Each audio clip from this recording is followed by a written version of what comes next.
Hello everyone, and welcome back to Haunting Words. If you found this video, you're probably looking for something to help you drift off to sleep. And I'm here to deliver. But before we begin, take a moment to like this video and subscribe to the channel. Now, get comfy, turn off the lights, and let your mind wander as I take you through tonight's story. Hospitals are supposed to be places of healing. Places where people go to get better, where life is saved. But sometimes they hold something else. Something unseen, something that lingers long after the patients and doctors have left.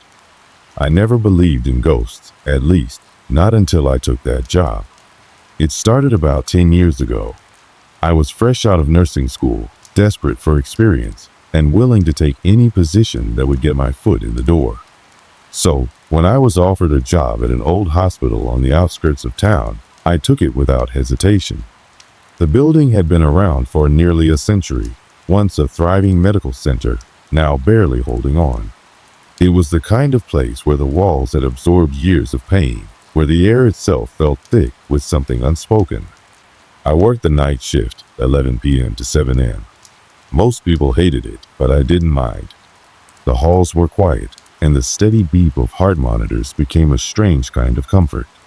It was just me, a skeleton crew of nurses, a lone doctor, and the occasional security guard making rounds. We all knew each other, kept to our routines, and tried not to let the emptiness get to us. At first, everything felt normal. My nights consisted of checking on patients, administering medication, and filling out charts under the dim glow of a flickering overhead light. Some of the rooms hadn't been used in years, their doors shut tight, collecting dust. There were stories about why certain wings had been closed. Staff whispered about a fire in the 80s, about patients disappearing, about things no one could explain. But I chalked it up to rumors, old hospital gossip meant to scare the newbies. The building itself had its quirks. Lights flickered at random, call buttons rang from empty rooms, and every so often, an 4-pole would roll a few inches on its own. None of it seemed out of the ordinary for a place this old. Buildings settle, wires short out, and gravity plays tricks on the mind. That's what I told myself. That's what I had to believe. Then there was room 306.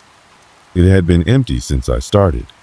The bed was made, the equipment untouched, but something about it felt off.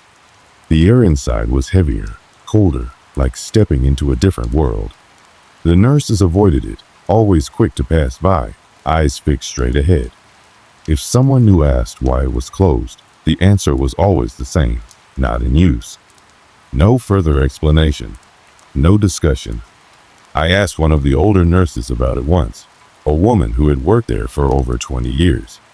She just shook her head and said, "Some doors are better left shut." I should have listened. One night, I was assigned to a different wing, a quieter floor with only a handful of patients. It should have been an easy shift, but halfway through the night, something changed. At 2:13 a.m., the call light from room 306 turned on. The call light from room 306 flickered to life at exactly 2:13 a.m. At first, I thought it had to be a mistake, maybe a malfunction in the wiring. Hospitals were notorious for that kind of thing. Old systems shorted out all the time, and given how ancient this building was, it wasn't unusual to see a false alarm. But still, it made my skin prickle. The room had been empty for as long as I had worked there. No patient had been admitted. No one had entered. And yet, the red glow from the call light was unmistakable, a silent request for attention, coming from somewhere that should have been lifeless. I sat at the nurse's station, staring at the screen that confirmed it 306 assistants needed. A strange feeling settled in my chest. I wasn't the only one who noticed. Karen, one of the more seasoned nurses on shift with me that night, glanced up from her charting and frowned. "You seeing this?" I nodded. "Yeah, must be a glitch, right?" Her expression darkened. "Go ahead and clear it." I hesitated. "Shouldn't we check?" She shook her head, pressing the button to reset the call light from the station. The red indicator vanished. There, fixed, But before she could even take a breath, it came back. 2:14 a.m., 306, assistance needed. Karen's fingers tightened around her pen.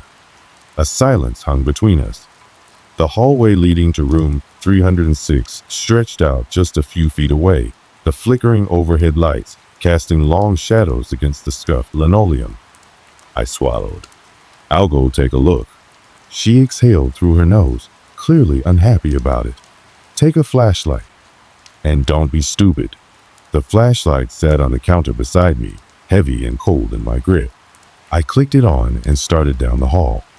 Each step felt heavier than the last. The door to room 306 was closed, just as it had always been. My breath came slower as I reached for the handle. The metal was colder than it should have been. With a steadying breath, I pushed the door open. The room was empty. Of course it was. The bed was neatly made, the equipment untouched, just as it had been for months. But the air inside felt wrong. It was stale, as if no one had stepped inside for decades, yet there was something else. A scent, a faint, sterile sharpness, mixed with something I couldn't place. I checked the call button by the bed. It wasn't jammed, wasn't stuck. Nothing looked disturbed. Still, I reset it manually, just in case. The moment I turned to leave, something shifted. A soft sound. A breath. I froze. The hair on the back of my neck stood up. The room had been silent just seconds before. The air had been still, but now there was a presence. Slow, methodical, breathing. I turned fast, scanning the room. Nothing. My heart pounded against my ribs as I backed out of the room and pulled the door shut. The second it clicked into place. 2:16 a.m., 306, assistance needed. I barely held back a curse. I nearly ran back to the nurse's station. Karen took one look at me and shook her head. "You saw it, didn't you?" My throat was dry. I swallowed hard. "I don't know." She didn't press me for details. She just reset the call light again. This time, it stayed off. For the rest of the night, I couldn't shake the feeling that someone or something had been in that room with me. And I wasn't alone. I saw it in Karen's face. The way her eyes darted toward the darkened hallway. The way she refused to go anywhere near room 306, even when making rounds. I should have let it go, but I didn't. I should have never opened that door. After that night, things changed. The hospital had always felt a little eerie, but I had learned to ignore it until room 306 made itself known. Now, there was something palpable in the air, a weight pressing against my chest every time I stepped onto my floor. It didn't take long for the disturbances to escalate. 2 nights later, I was making rounds at around 2:30 a.m. The floor was silent except for the soft beep of monitors and the occasional shuffle of footsteps from another nurse in the distance. I had just checked on one of my post-op patients when I felt it, that unmistakable sensation of being watched.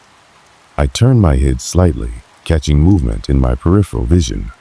Something darted across the dimly lit hallway. My breath hitched. It had been fast, too fast to be human.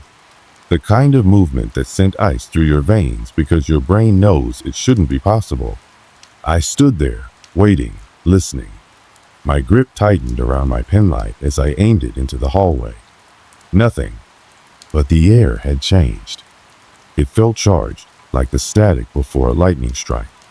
The fluorescent lights above flickered once, twice, then dimmed just slightly, humming with an uneasy rhythm.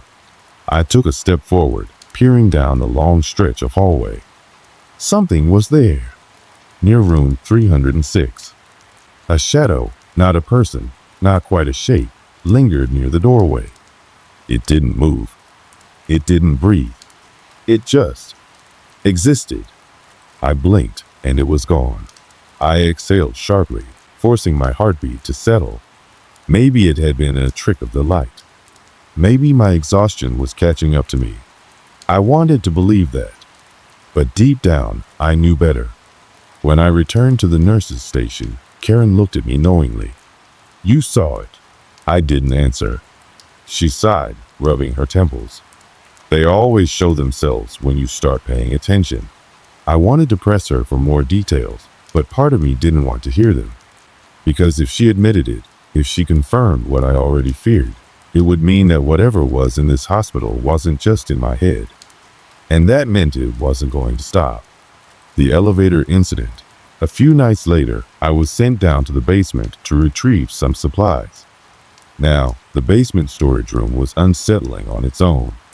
Dimly lit, filled with unused hospital beds, broken wheelchairs, and outdated equipment covered in dust. The air was thick with the scent of bleach and something stale, something that made my stomach turn. I was in and out in less than 5 minutes. But when I stepped back into the elevator, my stomach dropped. Because when the doors slid shut behind me, the panel lit up, and without me pressing a single button, the elevator began to move. Going up? No. Down. I stared at the panel. The basement was the lowest level. There was nowhere to go. But the elevator kept descending. A slow, creeping sensation crawled up my spine. My breathing grew shallow as the walls seemed to press inward. The lights flickered violently as the elevator came to an abrupt stop. A beat of silence. Then, the doors slid open. Darkness. There was nothing beyond the threshold. Just an empty, unlit space, stretching into nothingness. And then, a footstep. Just one. Right outside the elevator. I slammed my hand against the close door button. The doors hesitated. For a split second, they started to open wider. Then, mercifully, they shut, and the elevator jolted back up toward the main floor. When the doors opened again, I all but ran out. I didn't look back. When I told Karen what happened, she didn't laugh. She didn't call me crazy. She just asked, "Did you hear it?" I hesitated. "Hear what?" She exhaled, looking down at her hands. "The breathing." I didn't answer. But that night, I hardly slept. The call lights from room 306 continued to go off at random hours. Sometimes once a night. Sometimes multiple times. But now, something was different. It wasn't just the lights. It was the voices. At first, they were faint, whispers just on the edge of hearing. A low murmur in the hallway when no one else was there. A sharp breath behind me when I turned a corner. And then one night, while making my rounds, I heard it clearly. A voice. A woman. Weak, strained, coming from inside room 306. "Help me." I stopped cold. The hallway was empty. I was alone. I turned to look at the door. The tiny window in the center of it revealed only darkness inside. The voice came again. "Please help me." I took a slow step closer. My throat felt dry. I should have turned away. I should have walked the other direction. Instead, I reached for the door handle.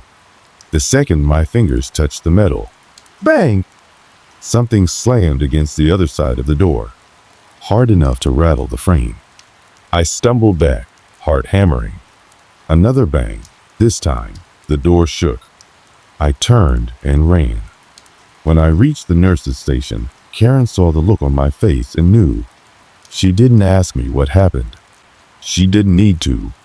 She just sighed, staring down the long hallway toward room 306.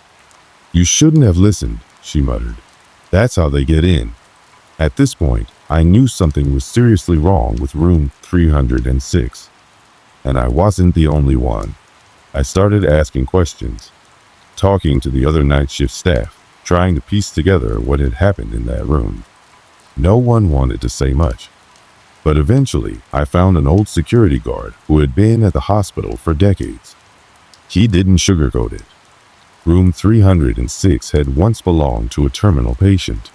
A woman. She was in there for months, he said. Never had visitors. Coded 3 times before she finally went. I swallowed. And after she died? He hesitated. Then, in a lower voice, he said, Some of the nurses started hearing things, seeing things. Call lights would go off. Patients in the next room over-complained about a woman crying in the middle of the night. Did anyone ever see her? I asked.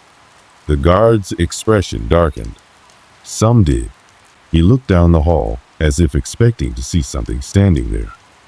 They all quit. I should have stopped digging. I should have walked away. But I didn't. Because now I was seeing her too. And the worst part? She knew. By now, room 306 wasn't just a place I avoided. It was a presence that followed me. It wasn't just the call lights anymore. It wasn't just the voices. She was getting closer. It was just past 3 a.m. when it happened. I was finishing up my rounds, exhausted but trying to keep my mind occupied with anything other than room 306. I had been keeping my head down, refusing to look at it, refusing to acknowledge that it even existed. But that night, it didn't matter. She wasn't waiting for me to come to her. She was coming to me. I had just stepped into an empty patient room to refill some supplies when a cold wave of dread crawled up my back. The air inside the room plunged. My breath clouded in front of me. And then, a sharp click. The door closed. On its own. I froze, my heart thundering. The room was dark except for the faint glow of the hallway light seeping in through the blinds. Something moved in the corner. I couldn't see her, not fully, but I felt her. A shadow, shifting, stretching. A low, wet breath filled the silence. My entire body locked up. Then, the whisper, right behind me. Why did you leave me? The voice was cracked, raw with something beyond grief, beyond humanity. I turned, and she was there, standing inches from my face. A woman, or what had once been one. Skin gray and withered, lips cracked open as though she had been screaming for years. But the worst part, her eyes, black. Not just dark, completely, impossibly black, stretching into something endless. I couldn't move. I couldn't breathe. Then she reached out. And the second her fingers touched my wrist, every nerve in my body exploded with ice. I didn't run. I couldn't. The second she touched me, my legs buckled and I collapsed. But the room didn't feel like the hospital anymore. The walls stretched, the air thickened. And suddenly, I wasn't standing on the floor. Something was pulling me down. I tried to scream, but no sound came out. The floor beneath me had changed, gone soft, damp, like rotting fabric. My hands clawed at it, trying to find something solid, but the more I struggled, the deeper I sank. And the worst part? She was still holding on to me. That dead grip around my wrist, pulling me down, down, down. Her voice was in my ear again. Stay with me. I fought. I kicked. I thrashed, but it was like drowning in tar. My vision started to fade.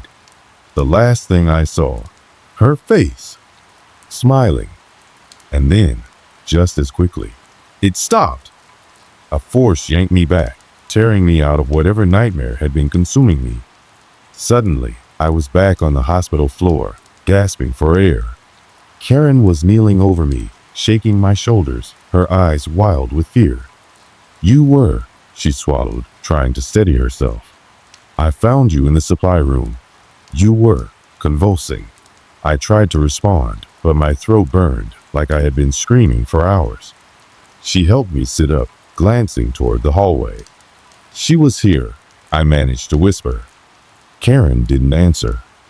She didn't need to. When I got back to the nurse's station, I finally looked down at my wrist. The place where she had grabbed me. A bruise had formed, dark, finger-shaped. The next few days passed in a haze. The night I encountered her was enough to shatter something deep inside me.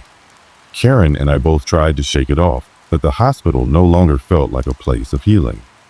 It felt like a prison, and she was its warden. I couldn't get the image of that woman out of my mind. Her eyes, those eyes, had followed me in every reflection. I'd stare at myself in the mirror, but her face was always there, just behind me, lurking in the corners of my vision. Karen and I talked it over, discussed what had happened, but nothing made sense. What was I supposed to say? How could I explain her the presence that had invaded my life, my mind? There were no words, no rational explanation for what we'd witnessed. I tried to leave, pack my bags, grab my things from the nurse's locker, and walk straight out of the hospital without looking back. But the moment I stepped into the parking lot, something felt wrong. The air was thick, like a storm was coming.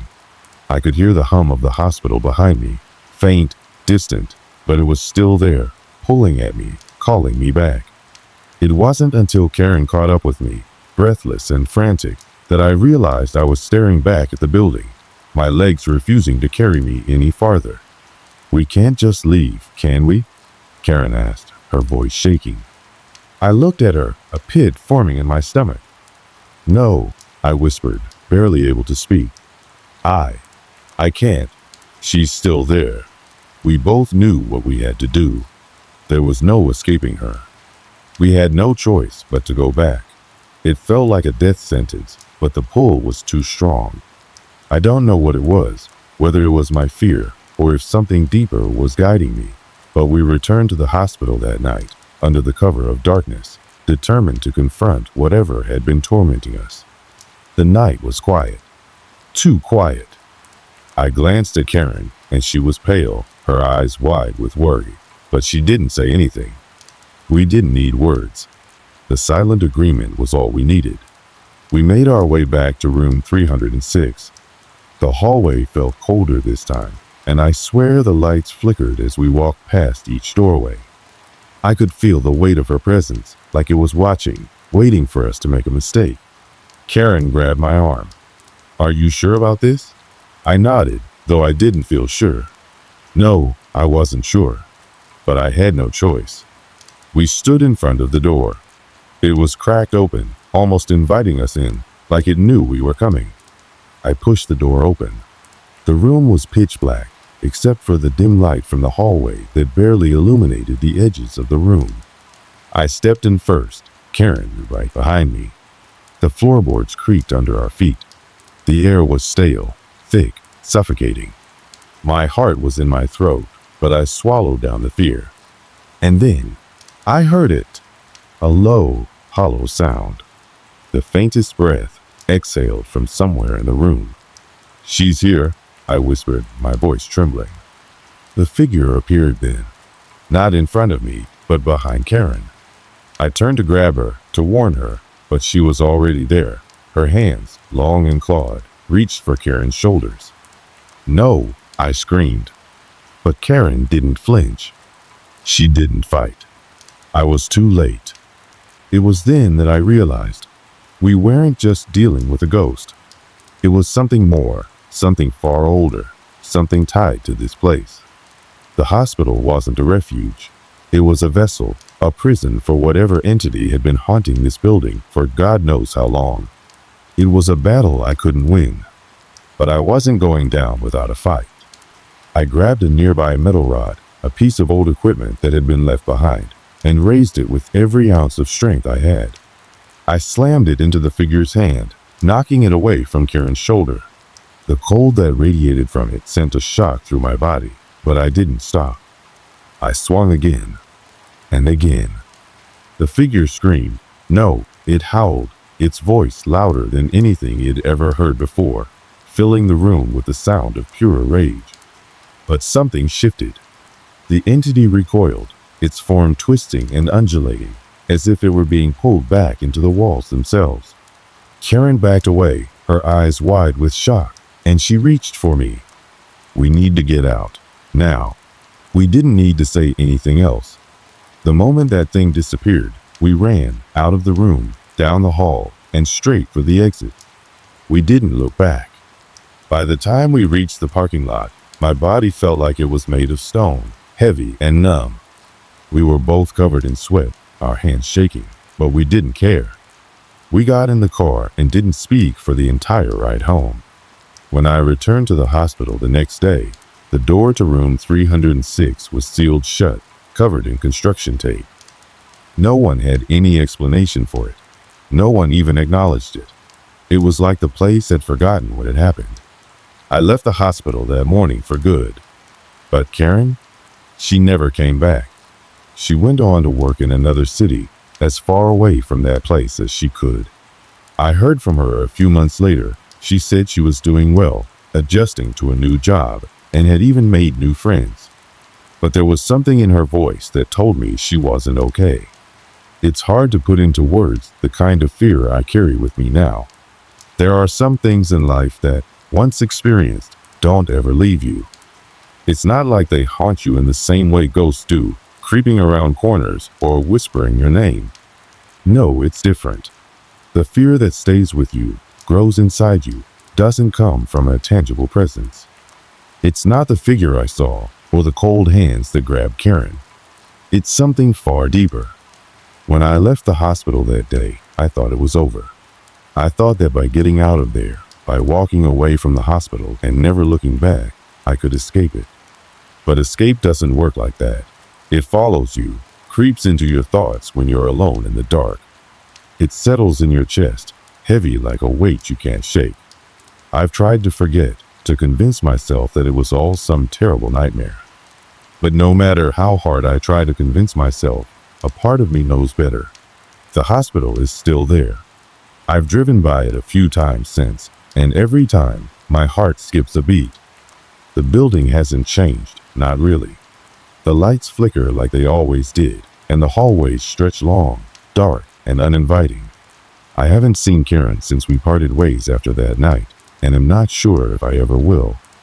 Her last message to me was a simple text: stay away from that place. I couldn't agree more. It's strange how something so small can be so powerful. I think about those moments, just a few minutes in that hospital room, surrounded by something I couldn't understand. How quickly things can change. How quickly fear can take hold of you and change the way you see everything. I don't even know what we faced that night. Was it a ghost? An apparition of some kind? Was it the spirit of a person long gone, or something that had been trapped there for far longer than any of us could imagine? I'll never have the answers, and part of me wonders if I'm better off that way. Because sometimes the unknown is scarier than anything else. It's the not knowing that gets under your skin. What if I had stayed in that hospital longer? What if Karen hadn't been there to stop me from going back to that room? Would things have gone differently? Would we have found something, or someone, still haunting that place? Or was it always meant to be this way? Just a chapter of my life that would never make sense, but would change me all the same. When I lay awake at night, sometimes I still hear the hum of the hospital, faint in the distance, as if it's calling me. I can't escape that.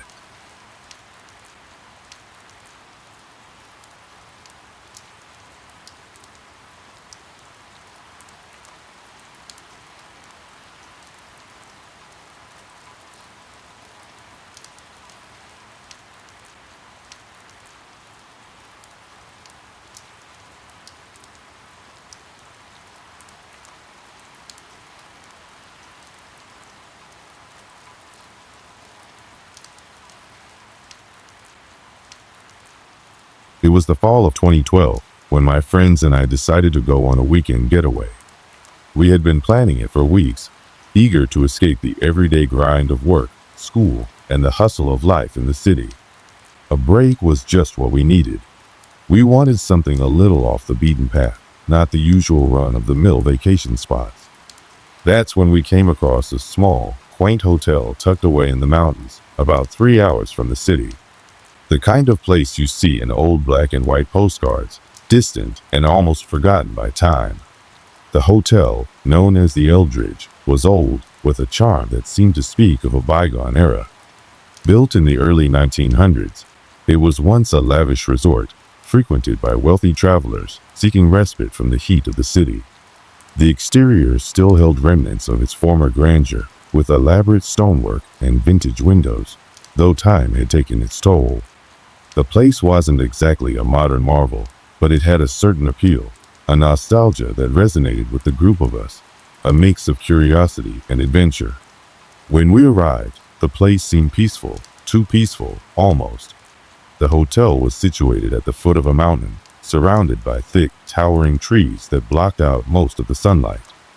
The drive up had been long, but once we reached the hotel, we were met with a quiet stillness that made it seem like we had stepped back in time.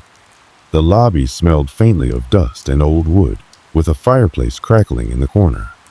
The air was cool and crisp, a stark contrast to the stuffiness of city life we had left behind.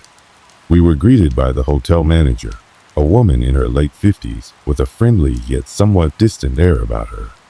She gave us a quick rundown of the amenities, which included a grand dining room, a small library, and a garden that had long since stopped being maintained.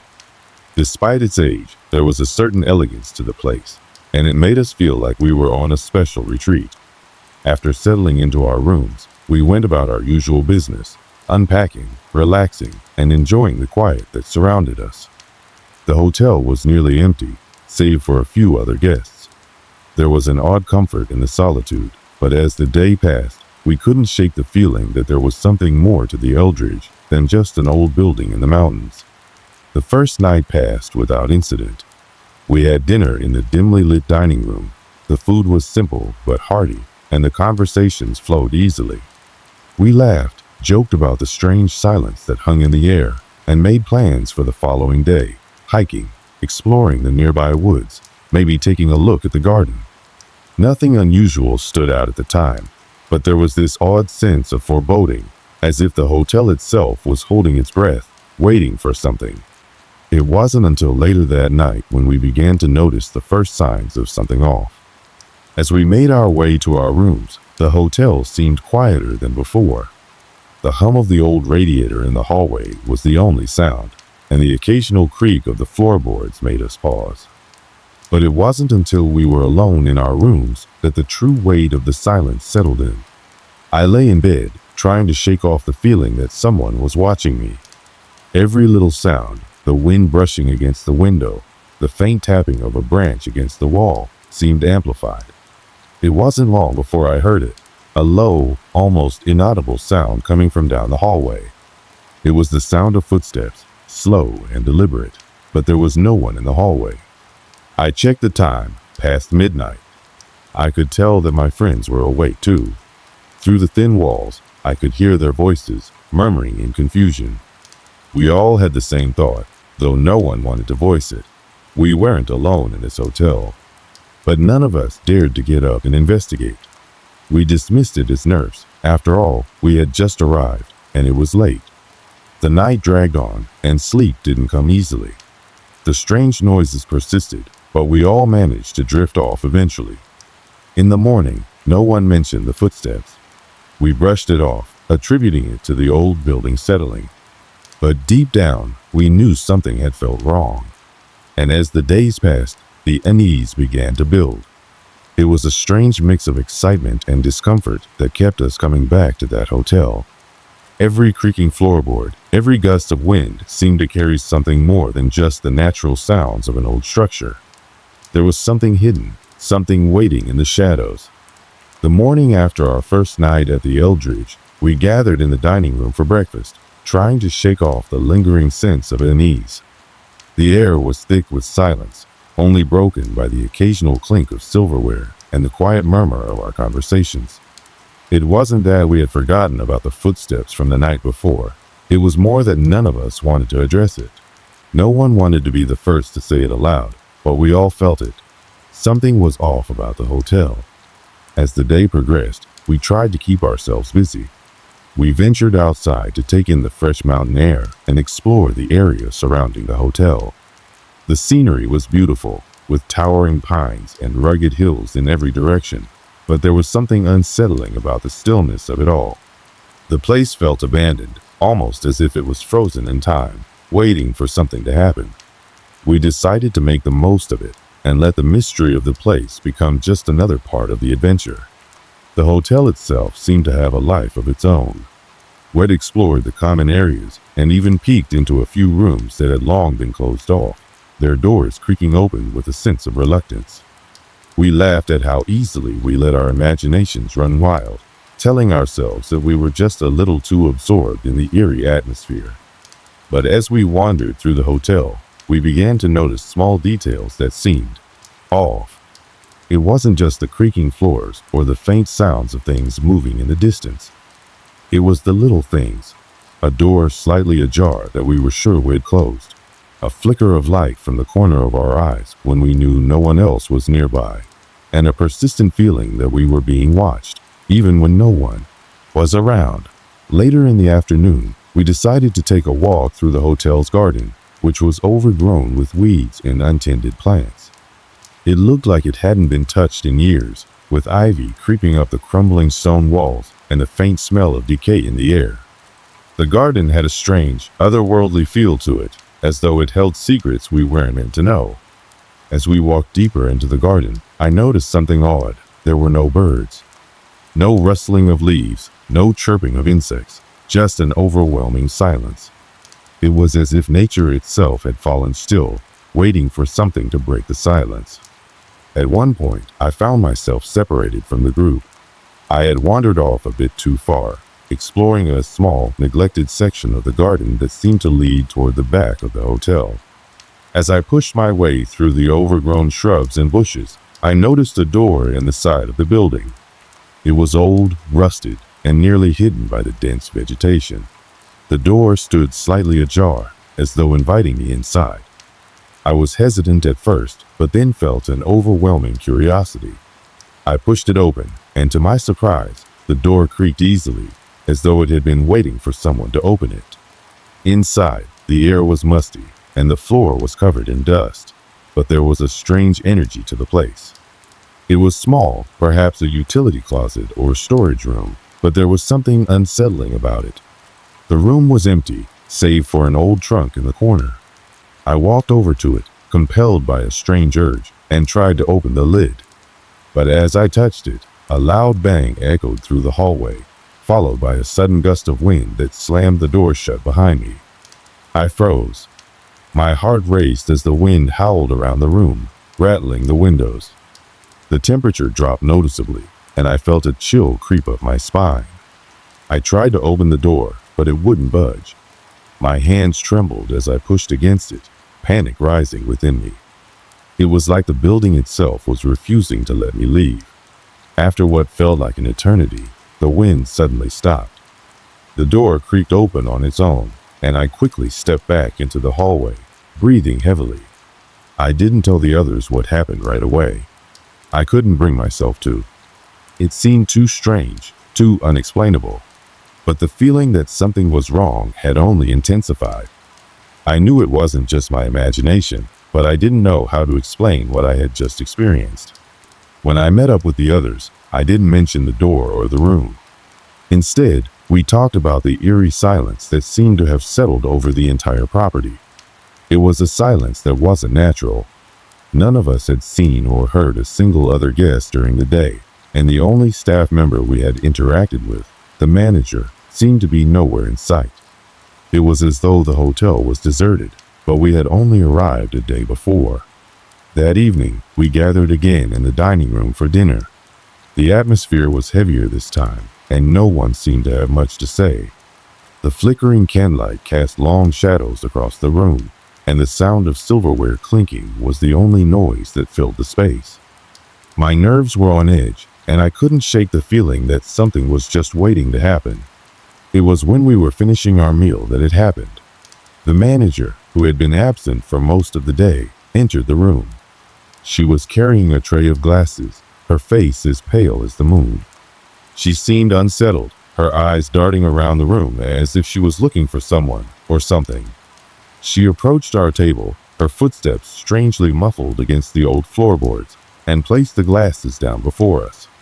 "Something's wrong with the hotel," she whispered, her voice barely audible over the low hum of the room. "You should leave while you still can." Her words sent a chill down my spine.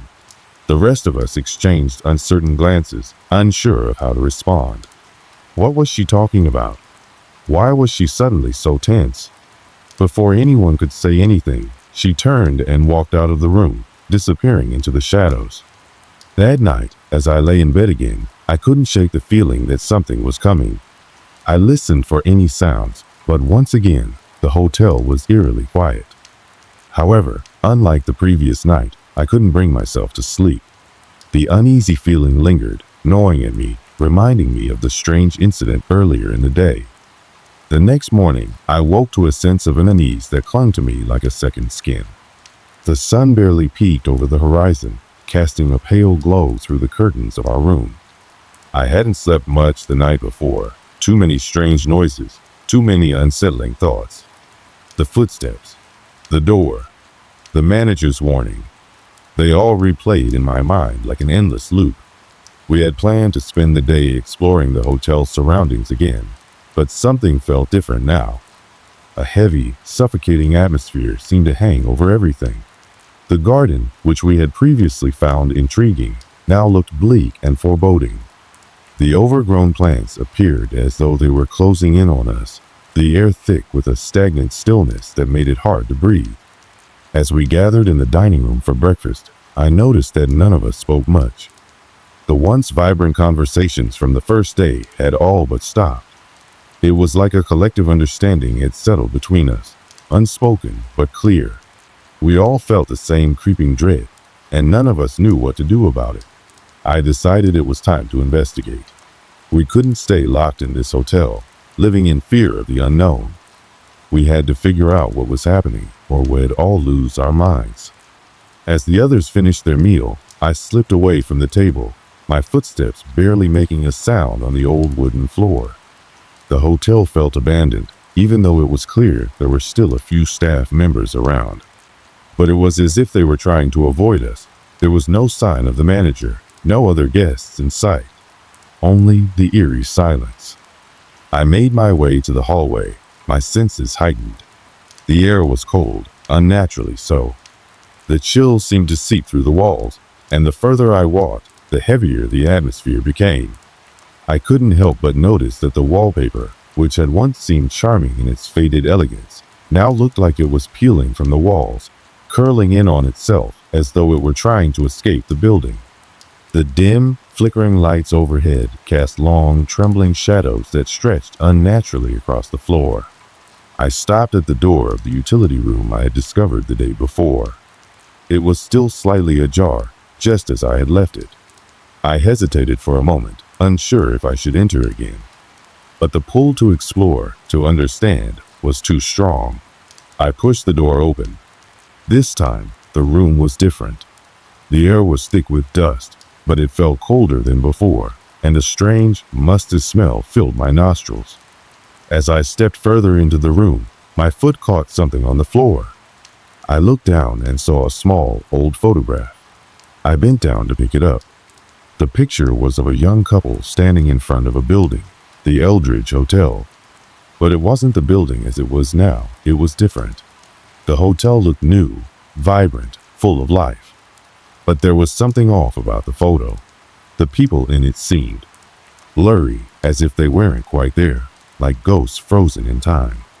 I felt a sudden rush of cold air against my neck and turned quickly, heart pounding. The door to the room slammed shut behind me, the sound echoing like thunder in the silence. I ran to the door, desperate to escape, but it wouldn't budge. The room had locked itself again.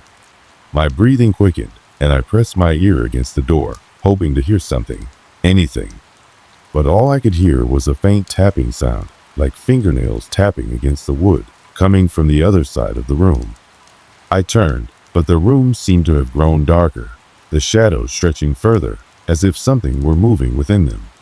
I backed away from the door and turned around, and that's when I saw it. At the far end of the room, where the light didn't quite reach, stood a figure. I couldn't make out any distinct features, but the shape was unmistakable, a person or something that resembled one. It was standing perfectly still, its form almost dissolving into the darkness around it. My heart raced, and I felt a chill crawl up my spine. Without thinking, I bolted for the door again, pushing and shoving against it. After what felt like an eternity, the door finally gave way, and I stumbled into the hallway, gasping for breath. I didn't look back. I just ran. When I rejoined the group in the dining room, they all looked at me with concern. I could tell they were already on edge. They'd heard the door slam too, and had been wondering where it'd gone. I didn't tell them everything that had happened. I couldn't bring myself to. But I knew we were no longer alone in that hotel. Whatever was there, it was watching us, and it wasn't going to let us leave easily. That night, I tried to sleep, but the strange events continued to escalate. As I lay in bed, I heard the familiar sounds of footsteps in the hallway. But this time, they were louder, closer. They seemed to be pacing back and forth outside my door, never stopping, never fading away. I lay frozen in place, my heart pounding in my chest. The door handle rattled, as though someone or something was trying to get in. I held my breath, waiting, praying that whatever it was would leave. The footsteps eventually stopped, but the silence that followed was unbearable.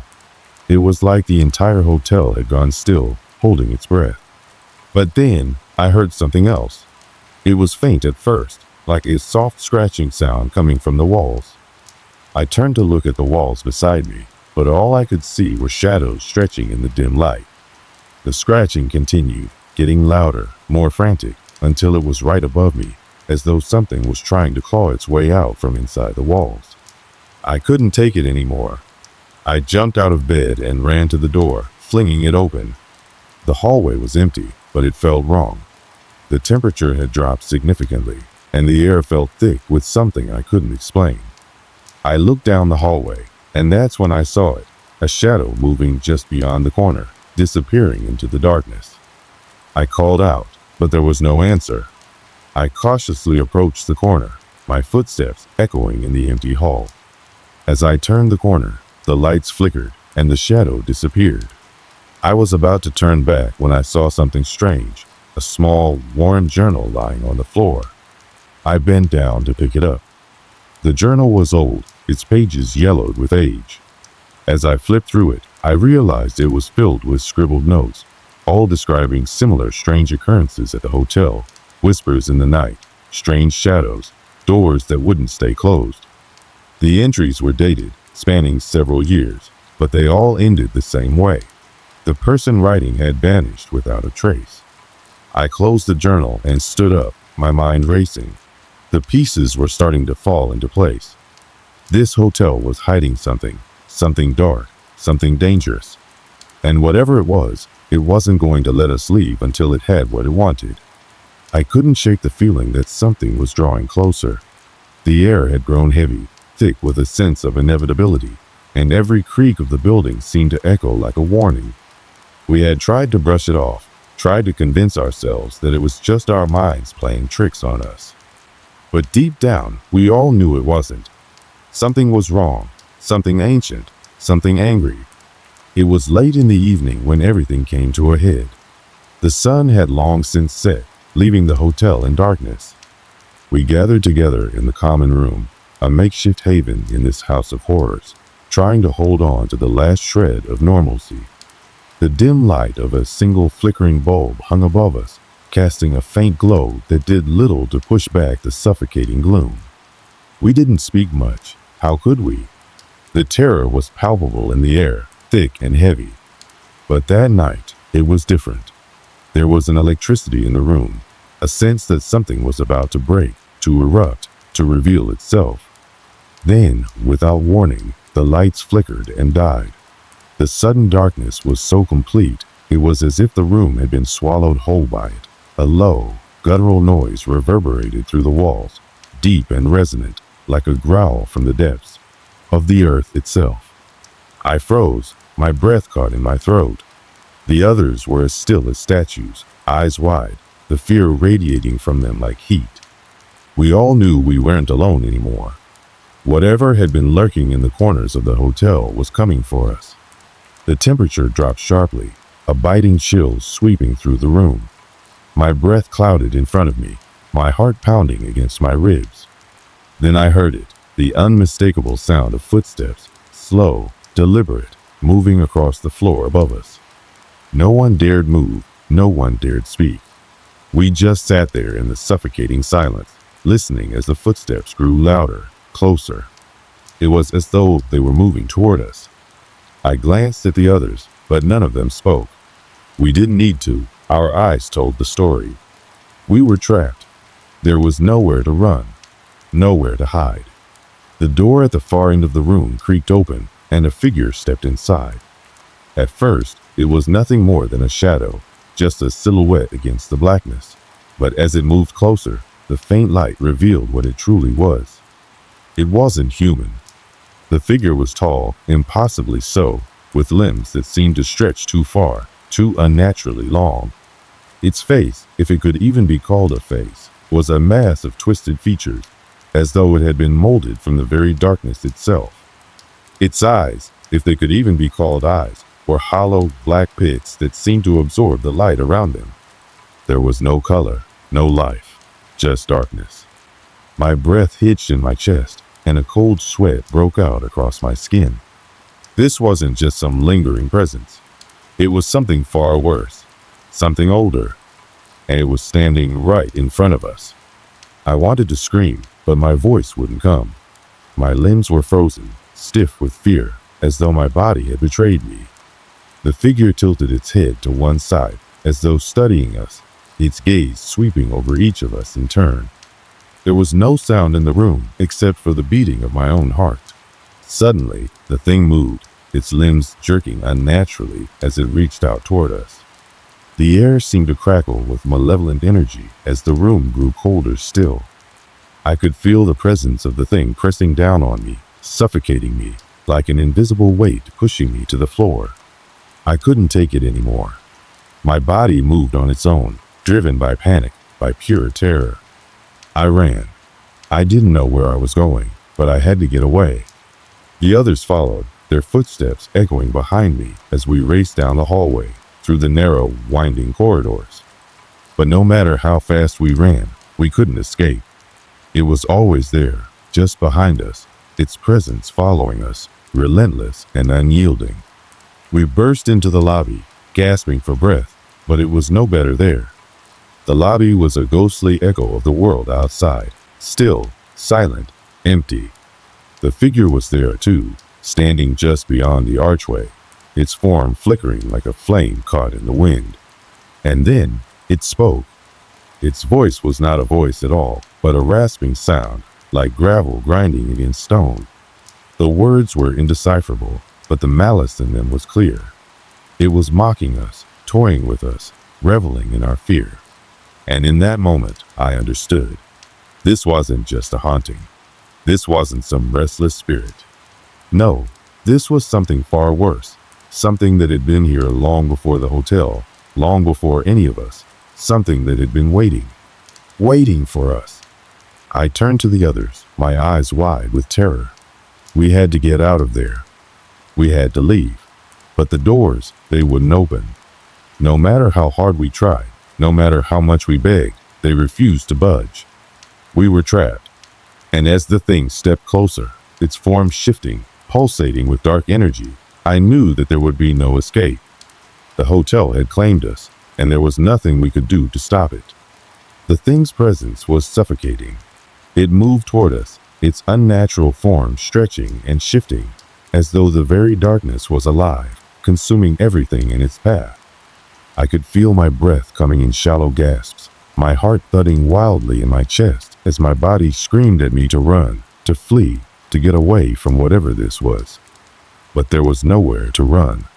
In the dim light of the lobby, we were trapped. The doors had slammed shut with a resounding crash, the windows too high and unreachable to climb out of. There was no way to escape this place, not anymore. We need to do something, one of the others whispered, his voice trembling. It was the only sound that cut through the silence that enveloped us. His words were laced with panic, and the reality of our situation sank in like a stone in my stomach. There was no plan. There was no hope. The thing moved closer, its twisted limbs reaching for us. I had never felt so helpless in my life. But then, out of nowhere, a sound, a low, reverberating hum, filled the air. It started as a faint whisper, almost imperceptible, but grew louder, vibrating through the floor, the walls, the very air we breathed. The thing hesitated, its body twitching as though reacting to the sound. "What is that?" I gasped, my voice cracking. I turned to the others, but they looked just as confused as I felt. We hadn't made the sound. It was coming from somewhere deep within the building, somewhere beyond our reach. The thing paused, its head tilting to one side. It was as if it could hear the noise, too, and its focus shifted, just for a moment, away from us. "We have to go," someone said, and it wasn't a suggestion. There was no time left for second guessing. We had to move before whatever was coming for us returned its attention to us. Without a word, we scrambled to our feet, pushing past one another in a desperate rush to find an exit. The sound continued to grow, but it wasn't the comforting hum we had hoped for. Instead, it was becoming louder, more insistent, like the pulse of a beating heart that echoed through every inch of the hotel. I didn't know where to go. My feet carried me through the hallway, my mind too foggy with fear to think straight. Every corner felt like another dead end, every shadow a threat. My hands were clammy, my pulse racing, my breath shallow and uneven. And then we saw at a door, the one that had always been locked, the one that had been taunting us for hours now. It was standing wide open, as though inviting us in. "Is it safe?" someone asked, their voice barely above a whisper. But there was no time for doubt. We had to take the chance. We rushed toward the door, not daring to look back, not daring to question whether this was the escape we'd been hoping for, or another trap set by the thing that haunted us. As we crossed the threshold, the world seemed to shift. The air felt lighter, less oppressive. The oppressive weight of fear that had hung over us began to lift, ever so slightly. But that didn't mean we were free. Behind us, the door slammed shut with a deafening noise. The sound echoed through the halls, reverberating in my skull like a drumbeat. I turned quickly, my heart in my throat, but there was no sign of the thing. No shadow, no sound, just an empty hallway. We stood there in silence for what felt like an eternity, unable to process what had just happened.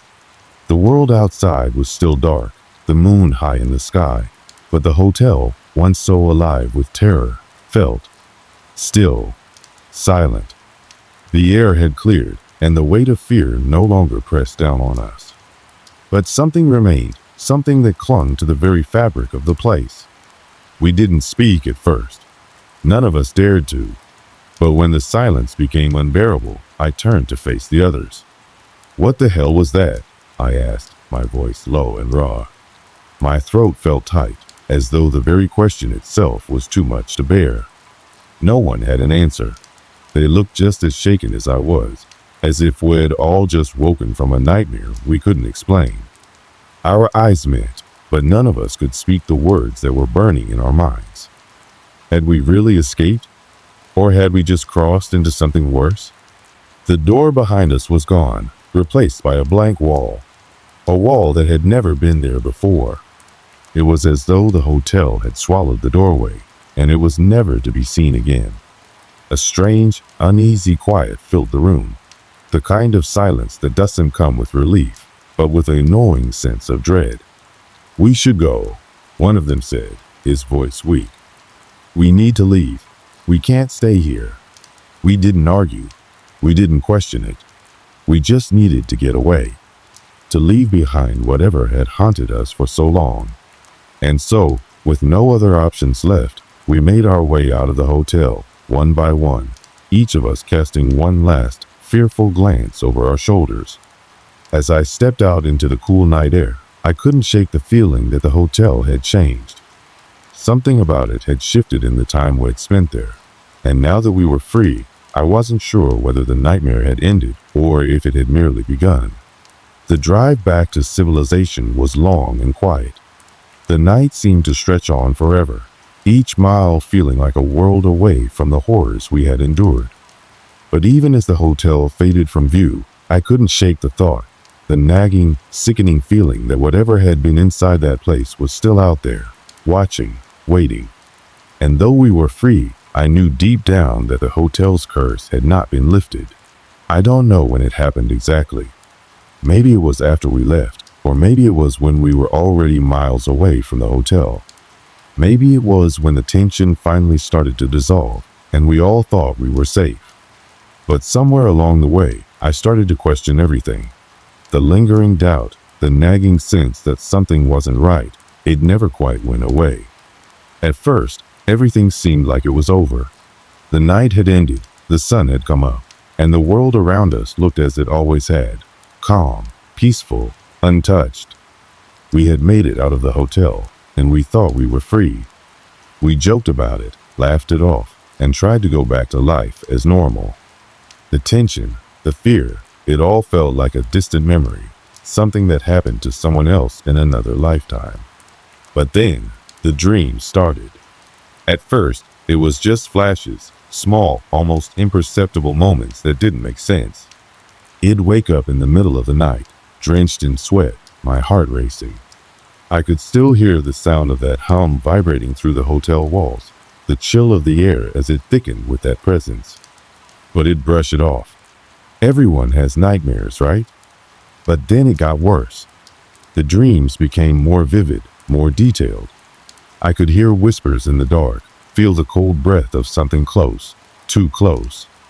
The walls of the hotel started to creep into my thoughts during the day too. I would walk past certain places and feel the same suffocating weight, the same dread that had followed me through the corridors of that hotel. I started seeing things in the corner of my eye, shadows, flashes of movement that weren't there when I turned to look. And no matter how hard I tried, no matter how I convinced myself that it was all in my head, the feeling wouldn't leave me. It only grew stronger. I wasn't the only one.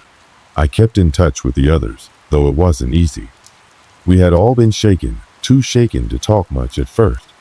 But slowly, one by one, they began to reach out. They had the same experiences. They'd heard the hum, seen the shadows, felt the chilling presence.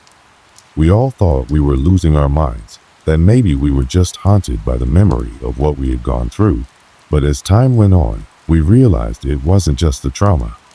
It was something else. It was like the hotel had crawled into our very souls and refused to let go.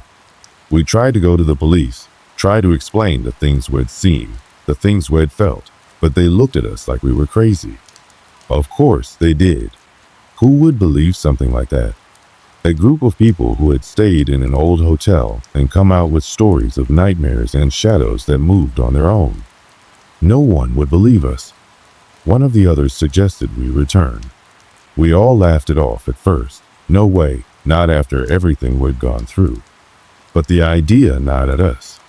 What if there was something we missed? Something that could explain what had happened. Maybe if we went back, we could get answers. So a few months later, we did. We drove back, not knowing what we would find. The hotel was still there, standing as it always had, though it seemed even more dilapidated than before. The windows were boarded up, the doors locked, and the eerie silence that had greeted us before now seemed even more oppressive. We stood outside for a while, unsure of what to do, unsure of whether we should even go in. But curiosity got the best of us, and we broke in through a back door. The air inside was thick, stale, like it hadn't been disturbed in years. The faint hum was still there, only now it was louder, more insistent. We made our way through the hallways, our footsteps echoing in the empty building, until we reached the room where it all started. The door was still there, the one we thought had disappeared. It was locked, but this time we had the key. We had no idea what we were looking for, no idea what we hoped to find, but we couldn't turn back now. The room was exactly as we remembered it, only different. The walls were covered in a strange, dark stain, like something had bled into the very fabric of the place. The air was colder, and the hum, that same hum that haunted us, pulsed through the walls. We stood there in the doorway, staring at the room, unable to speak. And then, as if on cue, it happened. The floor groaned, the lights flickered, and the walls seemed to close in around us. The shadows in the room shifted, lengthened, and twisted in a way that defied reason. The air became thick with something cold and heavy. It was happening again. We were back, and it was worse than we could have imagined. It wasn't the hotel that was haunted. It was something far darker, far more sinister. Something had followed us, something that had attached itself to us, and now it was no longer content to stay in the hotel. It was with us wherever we went. The hum was louder now, the shadows more pronounced, and the weight of it all was unbearable. We tried to leave, tried to run, but the door slammed shut, trapping us inside once more. The thing, whatever it was closing in. We could feel it, a presence, a force that was too powerful to fight against. And as we struggled, as we screamed, it was clear that we would never escape. Not this time. Not ever. The last thing I remember before the darkness took over was the sound of that hum, the sound that had tormented us from the very beginning. It was louder now, so loud it felt like it was vibrating inside my skull. And then, just as suddenly, it stopped. I don't know what happened after that. I don't know if we escaped or if we were consumed by whatever haunted that place. All I know is this: the hotel wasn't the source of the terror. It was the beginning of something much worse, something that would never let us go.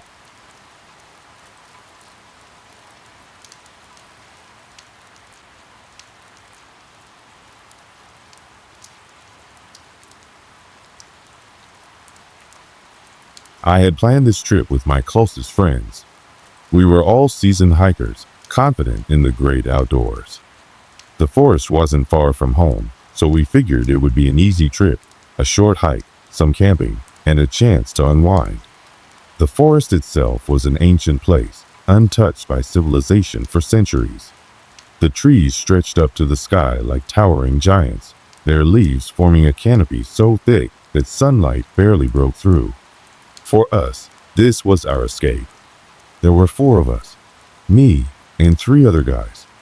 We were all in our late 20s, enjoying the last few days of summer before the harsh cold of autumn set in. We were used to the typical banter, the kind that came with a group of guys who'd known each other since childhood. No worries, no stress, just a few days to get away from it all. We'd arrived early, well before sunset, and started our hike deeper into the forest. The trail was familiar, one we'd used many times before, and at first, nothing seemed out of the ordinary. The smell of damp earth and pine needles filled the air, and the sound of leaves crunching underfoot was the only noise. Nothing new there. The path wound through the trees for a while before opening up into a small clearing. We set up camp, unpacked our gear, and started a small fire. It felt like the beginning of any other trip, the comforting rustle of the forest around us, the occasional snap of a twig from the breeze, and the distant calls of animals hidden in the thick brush. By the time we had the fire going, the sun had dipped below the horizon, and the forest was swallowed by a blanket of darkness. We sat around the fire, enjoying the warmth and the light it offered against the cold chill that was starting to creep in. It was in this calm, familiar setting that we first began to notice something strange. It wasn't obvious at first. It was just a feeling, a shift in the air that none of us could explain. The breeze felt heavier, like it was pushing against us rather than flowing through. The shadows seemed darker than usual, and for a split second, I thought I saw something move in the corner of my vision. But when I looked again, there was nothing. "Did anyone else hear that?" one of my friends asked, his voice breaking through the silence. We all turned to him. "What are you talking about?" I replied, but I could tell by his face that something had unsettled him. "I heard footsteps, like someone walking in the woods nearby." The rest of us exchanged glances. We were deep in the forest. There was no one else for miles around. "I didn't hear anything," I said, trying to reassure him. But even as I spoke, I felt a twinge of doubt. The air felt different now, thick and heavy, and the sounds of the forest seemed to have faded away. We decided to brush it off and continued our evening, but the uneasy feeling lingered. Every now and then, I thought I heard something moving in the dark, a rustle in the underbrush, but when I turned to look, it was always silent. As the night wore on, we sat in silence around the fire, the flickering light casting long, warped shadows. No one dared to speak about what had been bothering us, but we all felt it. The forest wasn't as quiet as it seemed. The fire crackled softly, its light casting eerie shadows that danced across the trees, but a strange chill settled over us. We tried to ignore it, attributing it to the cooling night air, but deep down, there was a sense that something wasn't quite right. It started with something small, so insignificant at first that we brushed it off. But looking back, I can't help but think that was when it all began. We were talking, making casual conversation about work and life back home, when something moved in the woods just beyond the clearing. It wasn't a rustle caused by wind or the scurry of an animal. It was deliberate, like someone walking slowly through the trees. My first instinct was to assume it was another hiker, someone who had strayed from the path, perhaps. But the longer we sat there, the more certain I was that it wasn't an animal or another person. The sound wasn't right. It was too rhythmic, too calculated. It was as if someone was pacing back and forth, just out of sight. At first, none of us said anything. We just looked at each other, all wondering if we were imagining it. After all, we had hiked through this forest dozens of times, and never once had we heard something like that. "What do you think that is?" my friend Sam finally asked, his voice barely above a whisper. We all sat up straighter, trying to pinpoint the source of the noise, but it was impossible to locate. The trees were too thick, the shadows too deep. Whatever it was just out of reach, hidden from view, like it was deliberately staying in the darkness. "I don't know, but it's definitely something," I replied. "Maybe a bear or something." But I wasn't convinced. He'd heard bears in the woods before, and they didn't sound like this. This was different. The sound continued, a soft crunch of leaves, like someone was walking on the forest floor, but in a pattern, like they were pacing around us. For some reason, I felt a knot in my stomach, a sense of unease settling deep inside me. The hairs on the back of my neck stood up. "We should go check it out," Sam suggested, his tone shaky, though he tried to sound confident. I wasn't sure if it was curiosity or the pressure to seem brave, but we all nodded in agreement.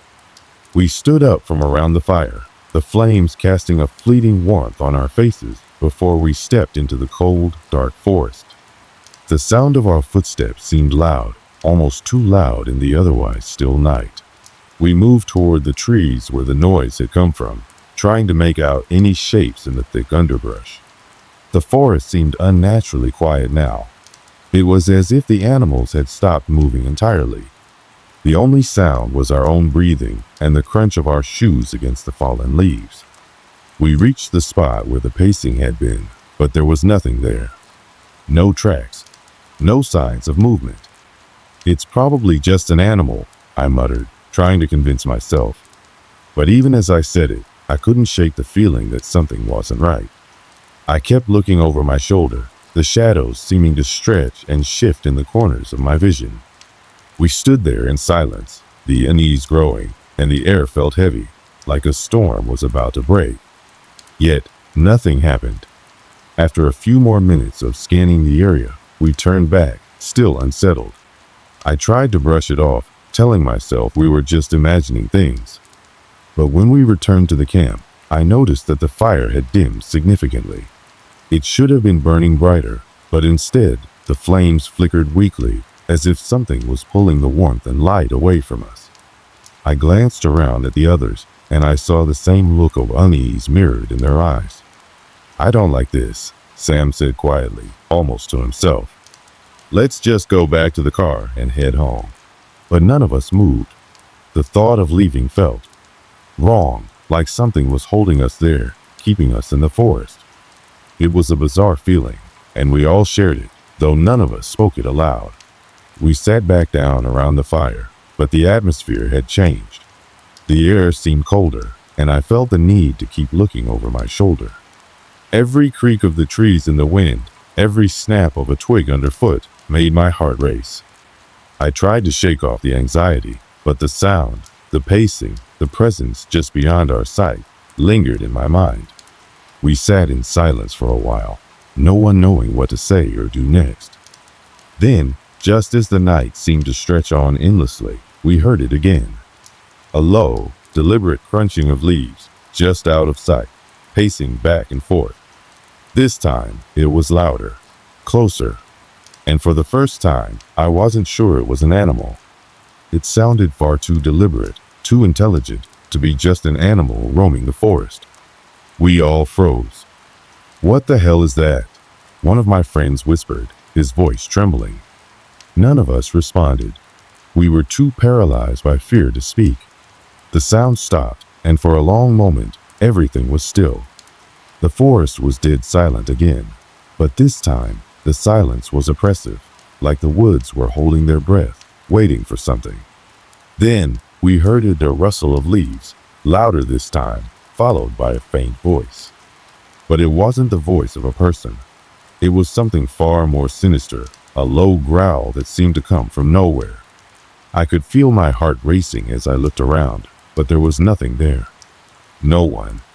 Just the trees, the darkness, and the fire slowly dying out.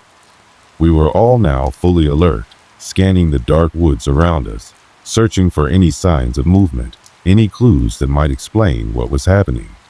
But there was nothing. Only the feeling, that sense of being watched, of something being there, right on the edge of our perception, just beyond the firelight.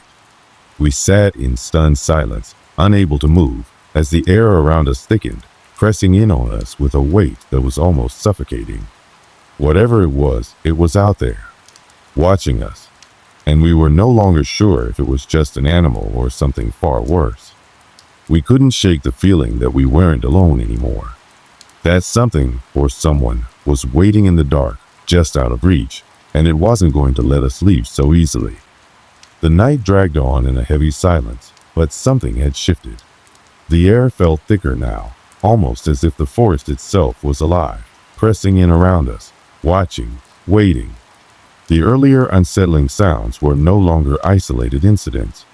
As the hours passed, the strange occurrences became more frequent, more persistent, until it felt as if something was drawing closer with every passing moment. At first, it was just subtle, small things that could be explained away if you weren't paying too much attention. A soft rustle in the trees, the flickering of shadows just outside the firelight. But the longer we stayed, the more intense and unmistakable the events became. The first sign came when the fire, which had been sputtering weakly, suddenly flared up. The flames shot higher, dancing erratically as if caught in a wind that wasn't there. It was a strange, unnatural movement. The fire seemed to be reacting to something, not the elements, but something else, something unseen. It was as though it were being manipulated by an invisible hand, twisting and snapping in the air with unnatural force. We all stared at it, unsure of what to make of it. "Did you see that?" Sam asked, his voice trembling. I nodded, though I couldn't find the words. The air had grown unnervingly cold, despite the warmth of the fire, and I could feel it biting at my skin.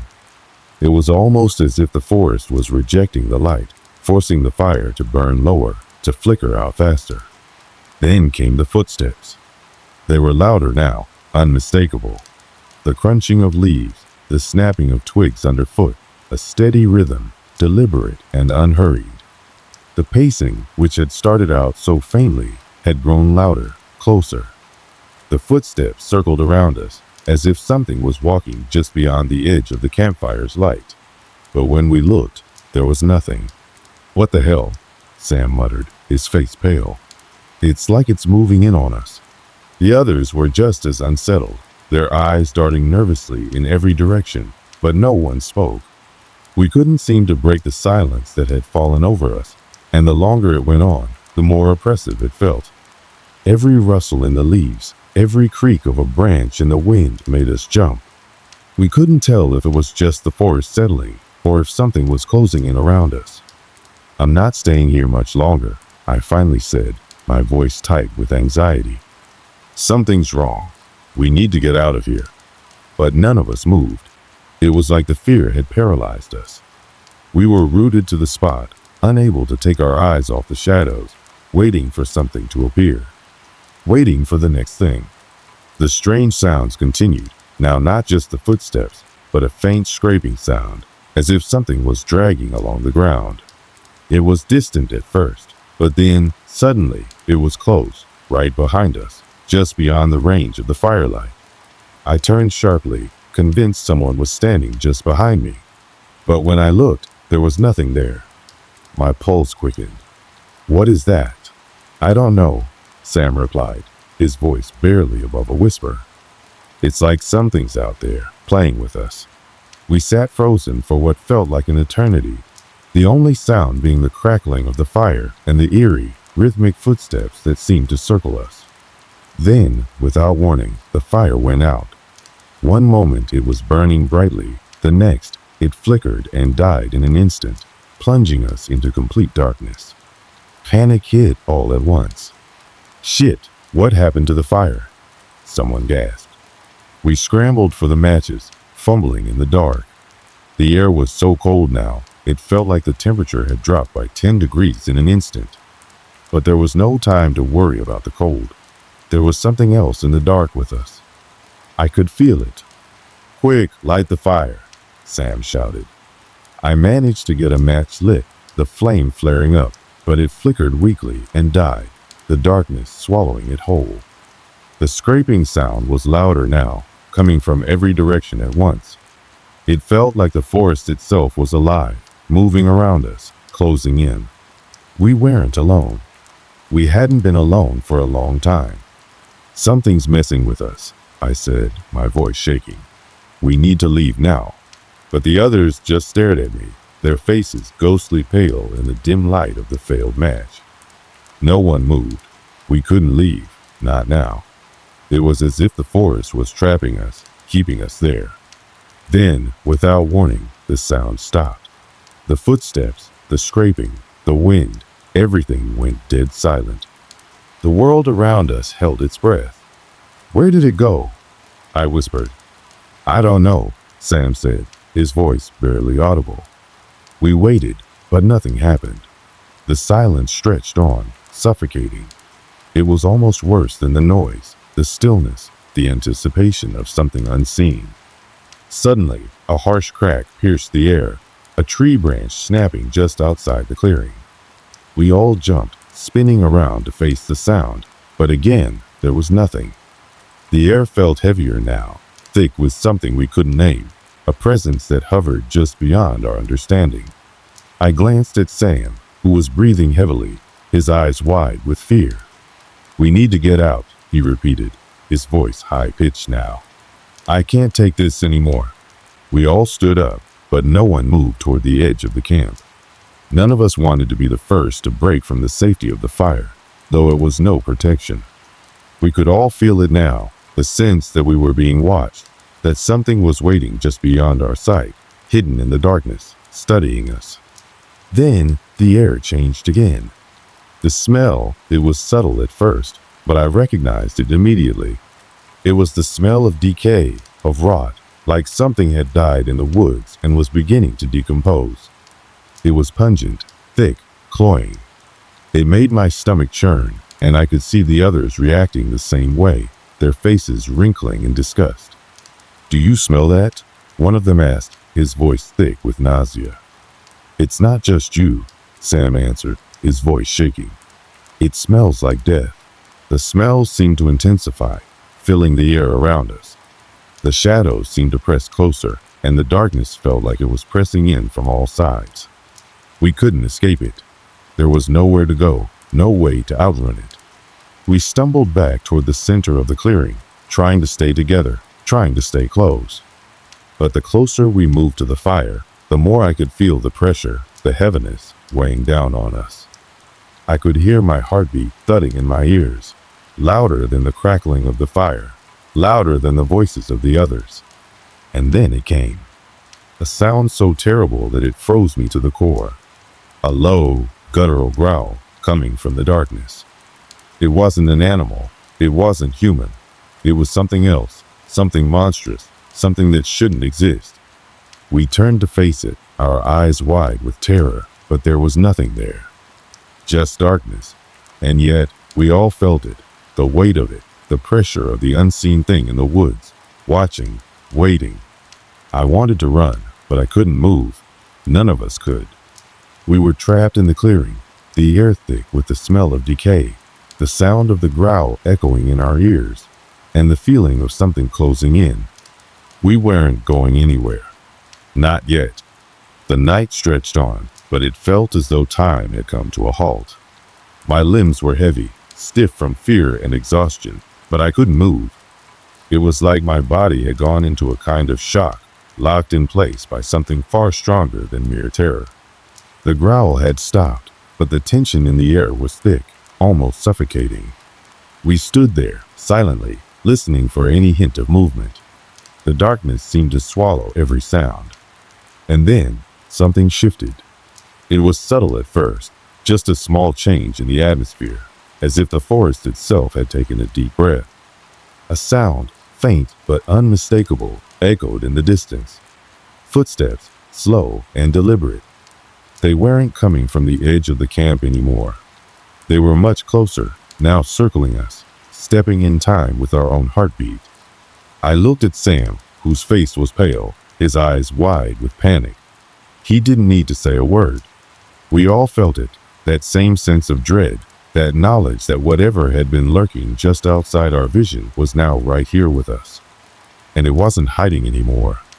A sudden movement caught my eye, a shadow that flickered at the edge of the trees, moving faster than it should have. It wasn't the wind. It wasn't an animal. It was something else entirely, something that had no place in the world we knew. "Sam," I whispered, my voice trembling. "What the hell is that?" He didn't answer, but his body was already moving, instinctively backing up toward the center of the clearing. We all followed suit, like animals in a herd, unsure of where to go, but unwilling to be the first to face what was coming. The air around us grew colder, the temperature dropping rapidly. I could see my breath now, clouds of vapor in the dark, my chest tightening as if the cold were pressing in from all sides. My skin prickled with goosebumps, not from the chill, but from the raw, unexplainable fear that gripped me. And then it appeared. It wasn't like anything I had ever seen before. The creature wasn't fully human, yet it wasn't quite an animal either. Its body was contorted, twisted in ways that defied logic, like something from a nightmare. Long, spindly limbs stretched out from its back, claws scratching at the ground as it moved closer. Its face was hollow, empty eyes set deep into its skull, glowing with an eerie, unnatural light that pierced the darkness. A mouth stretched open too wide, too jagged, with rows of sharp, needle-like teeth that glinted in the faint light. We froze. None of us could move. We couldn't even scream. The fear was so raw, so overwhelming, that it locked our vocal cords, choking any attempt to call for help or run. It stepped forward, its movements jerky and erratic, as if it wasn't used to its own body, yet somehow it moved with purpose. It was getting closer, its feet dragging across the dirt with a horrifying screech. The ground seemed to shake with every step it took, as if the very earth beneath us could feel its presence. I felt my heart hammering in my chest, a primal, instinctual reaction that told me I needed to run. I wanted to run, but my feet were frozen to the ground, my body unable to obey my mind's frantic commands. The creature opened its mouth, a low, rasping hiss escaping from its throat. It was a sound that made my skin crawl, a sound that made my blood run cold. It was as if the very air around us had thickened, becoming heavy with the weight of its presence. I could hear my own breathing now, ragged and uneven, as if I had run a marathon, but the rest of the world was silent, holding its breath. And then it spoke. Its voice wasn't like anything I had ever heard. It was distorted, like a mixture of 1,000 whispers all crashing together at once, layered with something deeper, something darker. It wasn't even a language I could recognize. It was more like the sound of wind howling through the trees, mixed with the echoes of screams from a forgotten past. "You should not have come." The words reverberated through my chest, vibrating my bones like a deep, guttural growl coming from the very earth itself. I could feel the power behind the words, a force so ancient, so full of malice, that it seemed to seep into my very soul. And then, as if to punctuate the statement, the creature lunged. It wasn't like a wild animal attacking out of instinct. No, this was calculated, deliberate. It moved towards Sam first, its elongated fingers reaching out, nails scraping across the air. Sam's face went white, his eyes wide with terror, and for a split second, I thought he was going to faint, to fall to his knees and surrender. But he didn't. In that instant, he screamed, and it was a scream so raw, so full of primal fear, that it seemed to echo through the forest, carrying with it a weight that I could feel deep inside my chest. And that scream seemed to break the spell. I snapped out of my paralyzed state, my legs finally obeying me as I scrambled backward, trying to put distance between myself and the creature. My heart was racing, my mind in overdrive, but all I could think was that we had to get out. We had to survive. The creature paused, its head snapping toward me, those glowing eyes locking onto mine. It cocked its head, as if considering me, deciding whether or not I was worth the effort. And in that moment, I saw it. The thing that made my blood run colder than the air around me. It wasn't just after us. It was playing with us. We were nothing more than prey, mere toys to be tormented, hunted for its twisted amusement. My stomach turned as I realized this wasn't about survival anymore. It was about something darker, something far more terrifying than I had ever imagined. "Run!" I shouted, my voice hoarse with panic. "Run!" We all turned, scrambling toward the trees, but the forest seemed to shift around us, the paths changing, the trees closing in, as if they were no longer just part of the landscape. They were part of it, part of the thing that hunted us. I could hear the creature behind us, its movements fast, too fast, like it was everywhere at once. Its breath, hot and rancid, hit my neck, and I stumbled forward, my feet tangling in the undergrowth. My mind was racing, but there was no plan, no escape. The forest wasn't just a backdrop, it was alive, it was part of it, and we were trapped. And then, just as we thought we had escaped, just as we thought we had put enough distance between ourselves and the creature, the trees opened up into a small clearing. We stopped, breathless, our legs shaking from the adrenaline.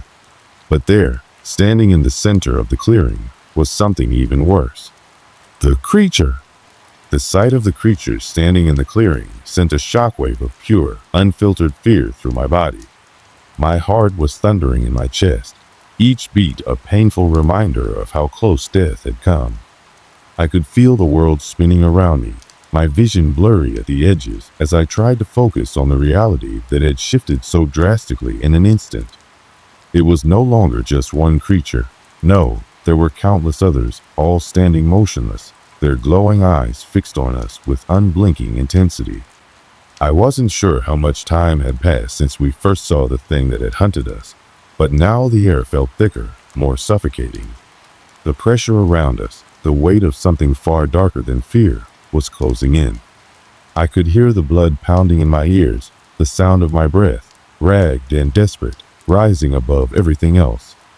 My body was frozen, trapped by a sense of impending doom that I couldn't shake. "What are they?" Sam whispered, his voice hoarse, barely audible. I shook my head, unable to form any coherent words. I didn't know what they were. I didn't know what any of this was. The air itself seemed to pulse with a strange energy, something primal, something beyond understanding. It felt like we had stumbled into a place where the rules of the world no longer applied. We were intruders, and the forest, the creatures, had taken notice of us.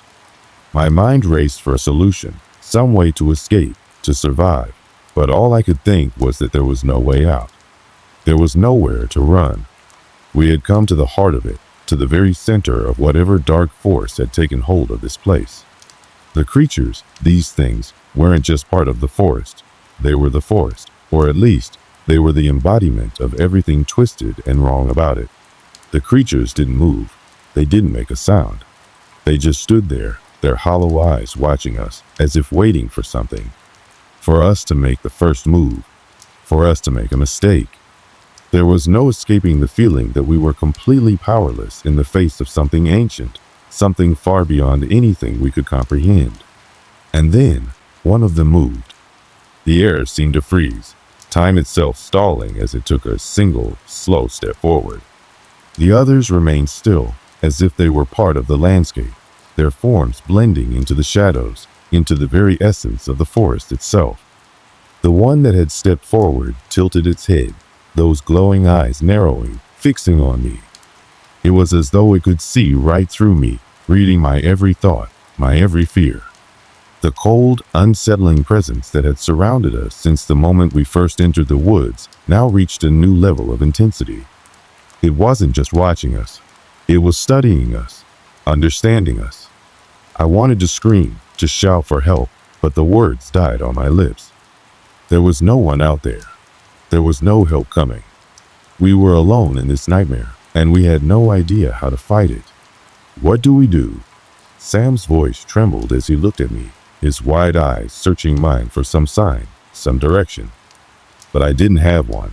I was just as lost as he was. The creature took another step forward, and without thinking, I backed up. My feet stumbled over the uneven ground, my breath coming in short gasps. We were trapped. There was no way out, and every instinct in my body screamed for me to run. But where? The creatures were everywhere, and the forest itself had become an impenetrable maze. The air was thick with the scent of damp earth and decay, and I could feel the weight of something dark pressing in on me.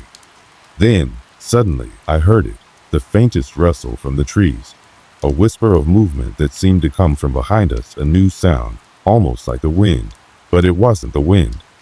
It was something far more ominous, something far more dangerous. Without warning, the creatures lunged. It wasn't the same slow, deliberate motion from before. No, this time they moved with a speed and ferocity that was almost too much to comprehend.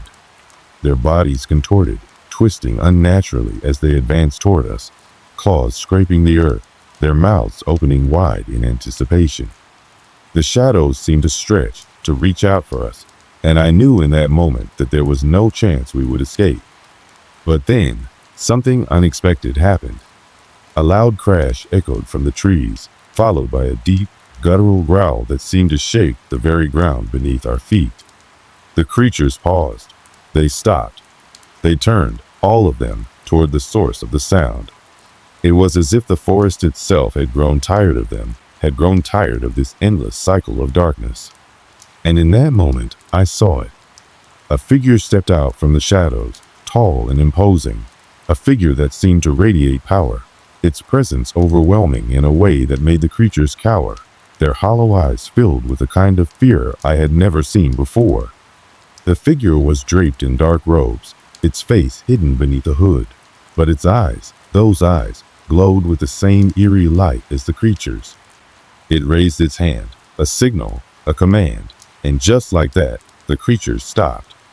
They obeyed. They stood motionless, waiting for something. The figure spoke, its voice low and commanding.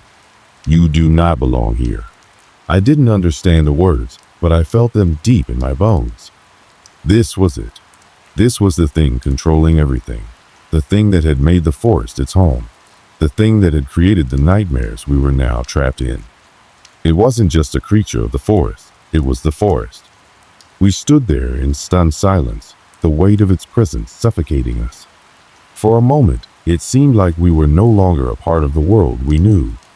We were lost in something else, something ancient, something older than time itself. Then, without warning, the figure turned and vanished back into the shadows, leaving us standing there, alone once more. The creatures didn't follow. They didn't move. They simply turned and retreated into the darkness, leaving us standing in the clearing, breathless, unsure of what had just happened. Had we been spared? Had the figure saved us, or was this just the beginning of something worse? "We need to go," I said, my voice shaking with a mixture of relief and fear. "We need to leave." And so we did. We turned and ran, not looking back, not daring to stop. The forest was silent now, no longer alive with the presence of those twisted creatures. But I knew it wasn't over. The forest would always be there, waiting, and we would never forget what had happened. We made our way back to the edge of the woods, our bodies aching, our minds reeling from everything we had witnessed. The road ahead was long, but we had survived. We had escaped. But I knew, deep down, that the forest would never truly let us go. The creatures, the figure, they were still out there, lurking in the shadows, waiting for the next unsuspecting soul to wander too far. And next time, there would be no escape. We didn't speak much after we made our way out of the forest. The weight of everything we had experienced hung in the air, thick and suffocating. We walked in silence, our steps hurried, our bodies battered and bruised from the harsh terrain. The night had fallen completely now, the only light coming from the faint glow of the moon above. It felt as though the darkness had swallowed us whole, and even though we had escaped the creatures and the figure, the night seemed to stretch on forever.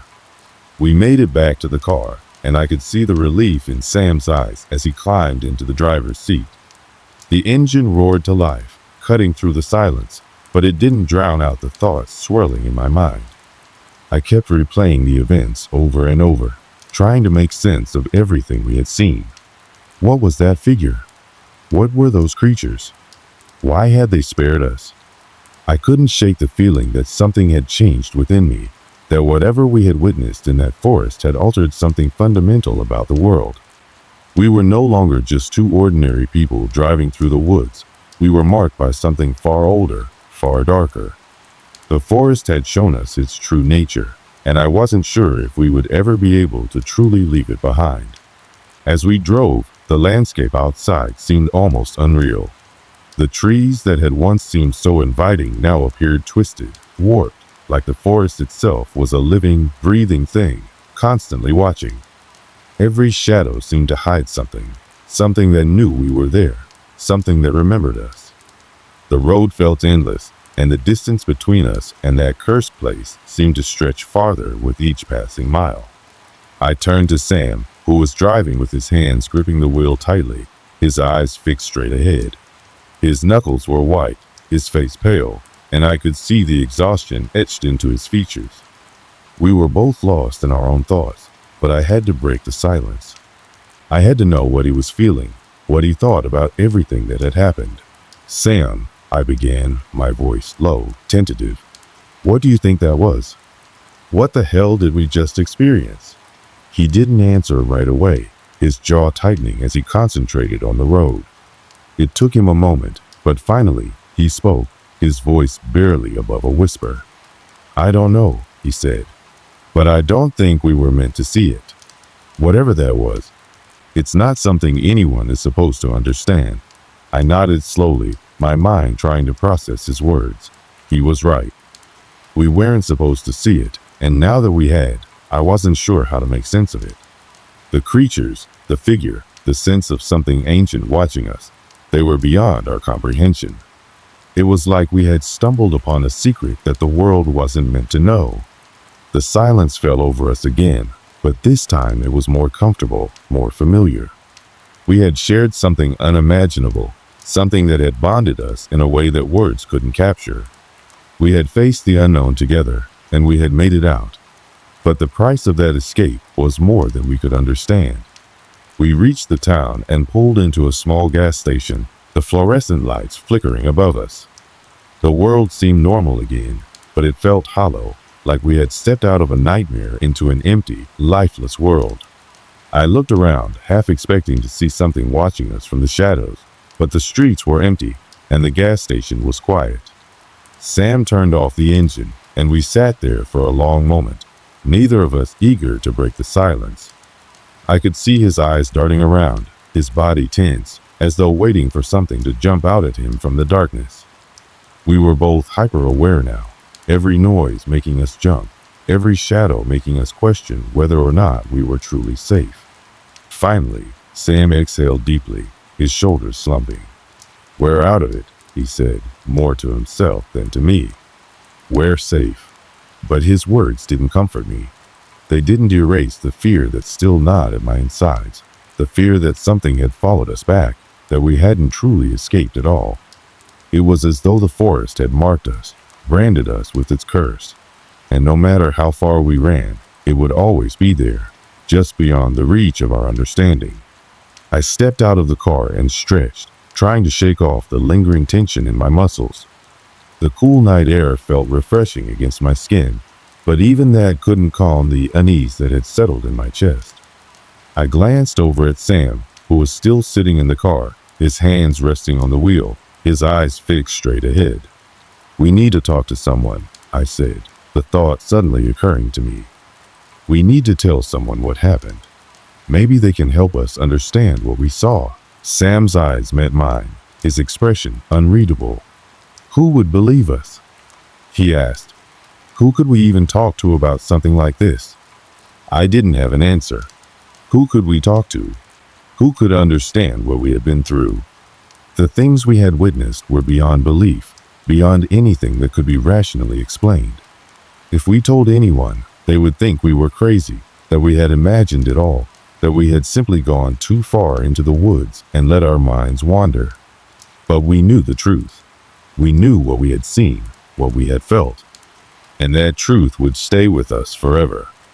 We didn't speak much more as we left the gas station and made our way back to civilization. We were both lost in our thoughts, our minds replaying every moment, every detail, over and over. I wanted to forget. I wanted to move on with my life, to pretend that none of it had ever happened. But I knew I couldn't. The memory of that forest would follow me like a shadow I couldn't escape. As we neared the edge of town, I took one last look at the road that led back to the woods. The night was still, the sky dark and empty, but I could feel it, something out there, watching us, waiting for us. And in that moment, I knew that no matter how far we ran, no matter how much time passed, the forest would always be there, lurking just out of sight, its darkness a constant reminder of the things we had seen, the things we had survived.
It was a quiet evening in early September, and I found myself standing at the edge of the small coastal town where I had spent much of my youth.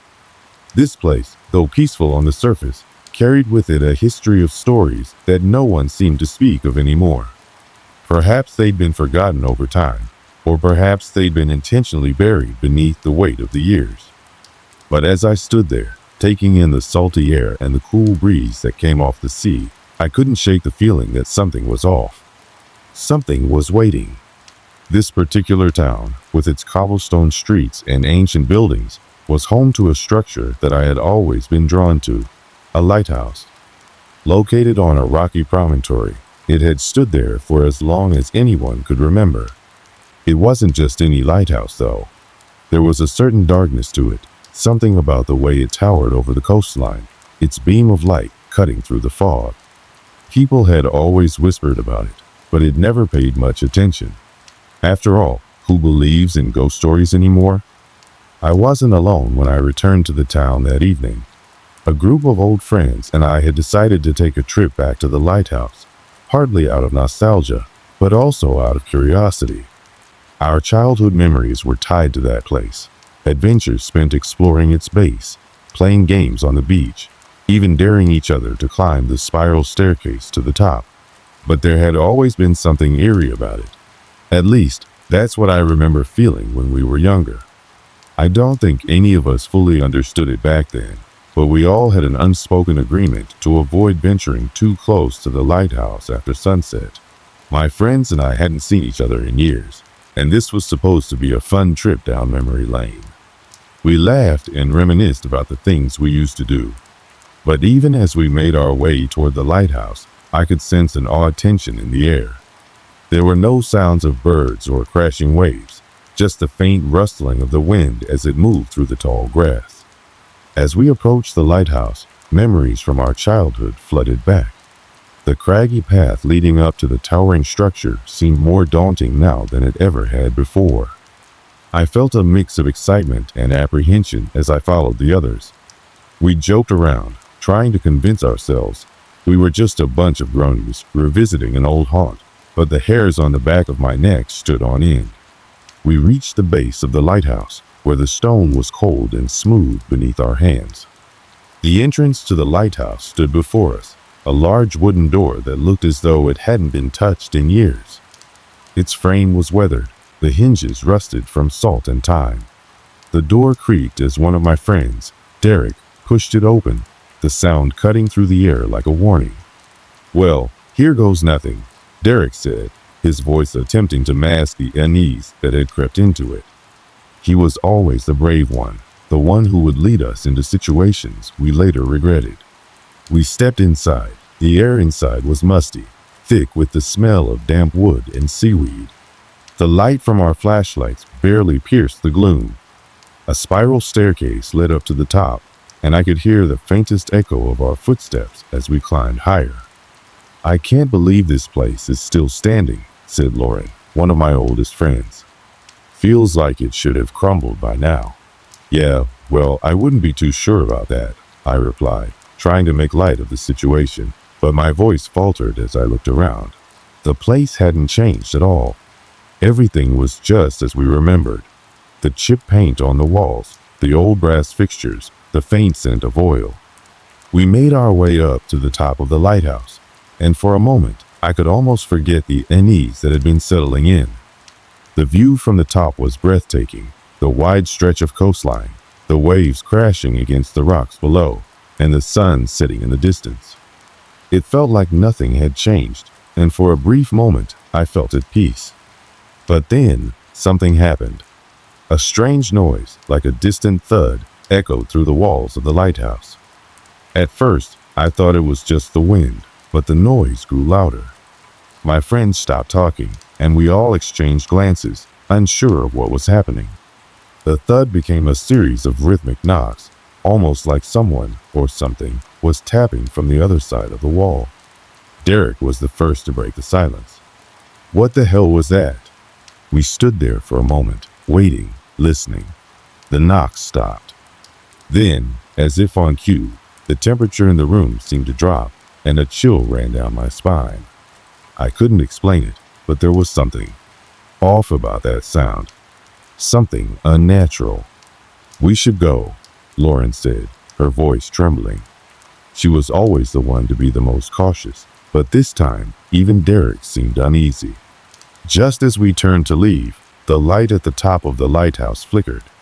The beam that had been steady for decades sputtered for a brief second before coming back to life. It was as if someone, was watching us. I didn't know what was happening, but one thing was clear. This wasn't the lighthouse we remembered. Something had changed. Something had awakened. As we made our way back down, the air around us felt heavier, like the weight of something unseen was pressing down on us. And I knew, deep down, that whatever was here was just beginning to show itself. The first unsettling incident had just begun, and I wasn't sure if we'd make it out of the lighthouse, or if we'd ever be the same again. The air felt thick as we descended the spiral staircase, the dim light of our flashlights barely cutting through the suffocating darkness. We made our way down one step at a time, the old wood creaking under our weight. My mind raced, trying to make sense of what had just happened. The knock, the strange tapping from behind the walls, still echoed in my mind.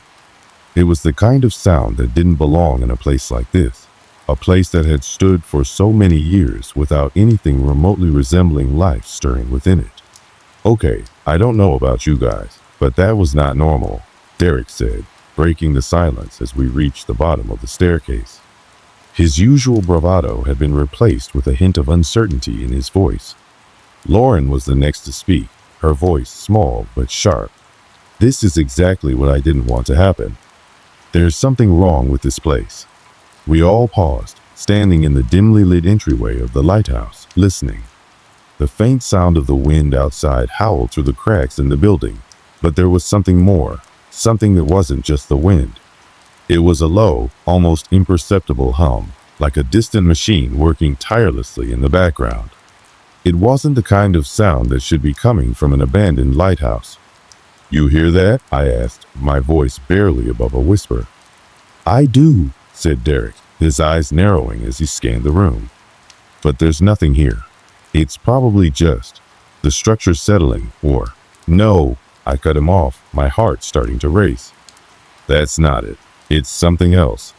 We all stood there, frozen in place for a few moments, as if waiting for the sound to either stop or reveal itself. But it didn't. It just continued, a faint, rhythmic hum that seemed to reverberate through the very walls. "What the hell is going on?" Lauren asked, her face pale in the light of the flashlight. I could see her hands trembling slightly as she gripped her flashlight tighter, as if the beam of light could somehow ward off whatever it was we were feeling. I could feel the same tremor in my own hands, my breath coming faster as I tried to steady myself. We had come here for fun, for nostalgia. None of us had expected any of this. Derek, always the level-headed one, was trying to stay calm. "Let's just go outside for a bit," he suggested. "Maybe we're all just freaking ourselves out. It's been a long time since we've been here, and this place is full of, well, memories. It's probably just the atmosphere."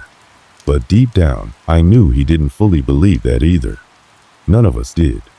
The hum was like something from another world, too precise, too mechanical to be explained away by the old bones of the lighthouse. We turned toward the door, but just as Derek reached for the handle, the lights flickered again. This time, it wasn't just a sputter. The beam of light from the lighthouse lamp began to shift unnaturally, the glow sweeping across the room in erratic patterns, almost as if something was interfering with it. It didn't feel like a simple electrical malfunction. It was as though the very light itself had a mind of its own, responding to something that was invisible. "Okay, that's it. I'm done," Lauren said, her voice trembling more than before. She turned toward the exit, clearly eager to leave. I didn't blame her. I felt the same way, though I couldn't shake the odd sensation in my chest. It wasn't just fear. There was something else, something that gnawed at me. It felt like an invisible hand pressing against my ribcage, urging me to stay, to understand, to confront whatever was happening. We stepped out into the cold evening air, the hum of the lighthouse still echoing in my ears. It was quieter outside, but something in the back of my mind kept telling me that we weren't alone. I couldn't shake the feeling that we were being watched. The hairs on the back of my neck stood on end, and I glanced around the beach, half expecting to see some figure lurking just out of sight. But there was nothing. The waves crashed against the rocks, the wind whispered through the trees, and yet the silence felt unnatural. As we walked away from the lighthouse, I noticed that the others seemed to be picking up their pace. "Derek," usually the one to crack jokes in tense situations, was unusually quiet. Lauren was glancing back every few steps, her eyes wide and her steps quick, as if she couldn't shake the feeling of something following her. "Guys, we should go back to the town," Derek finally said, his voice low. "Let's just get out of here." "Agreed," Lauren said, looking over her shoulder once more. "I don't like this. Something's off." We walked faster now, our footsteps quickening as the sound of the waves grew louder behind us. But the strange hum, it didn't stop.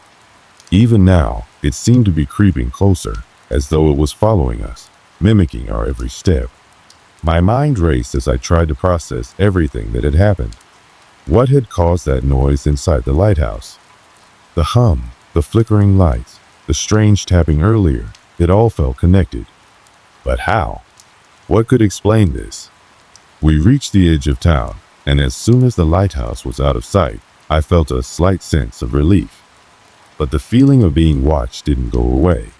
It lingered, gnawing at me like a bad memory I couldn't quite shake. The hum was still there, faint but persistent, echoing through my thoughts. We didn't speak much after that. We made our way to the small inn where we were staying, each of us lost in our own thoughts. The day's fun had been replaced by something much darker. And though none of us said it aloud, we all felt it. The lighthouse wasn't done with us. We had only scratched the surface and whatever was there. It wasn't finished yet. Later that night, after we had tried to sleep, I couldn't shake the feeling that the lighthouse still had its hold on us. I lay there in the dark, listening to the sounds of the wind outside.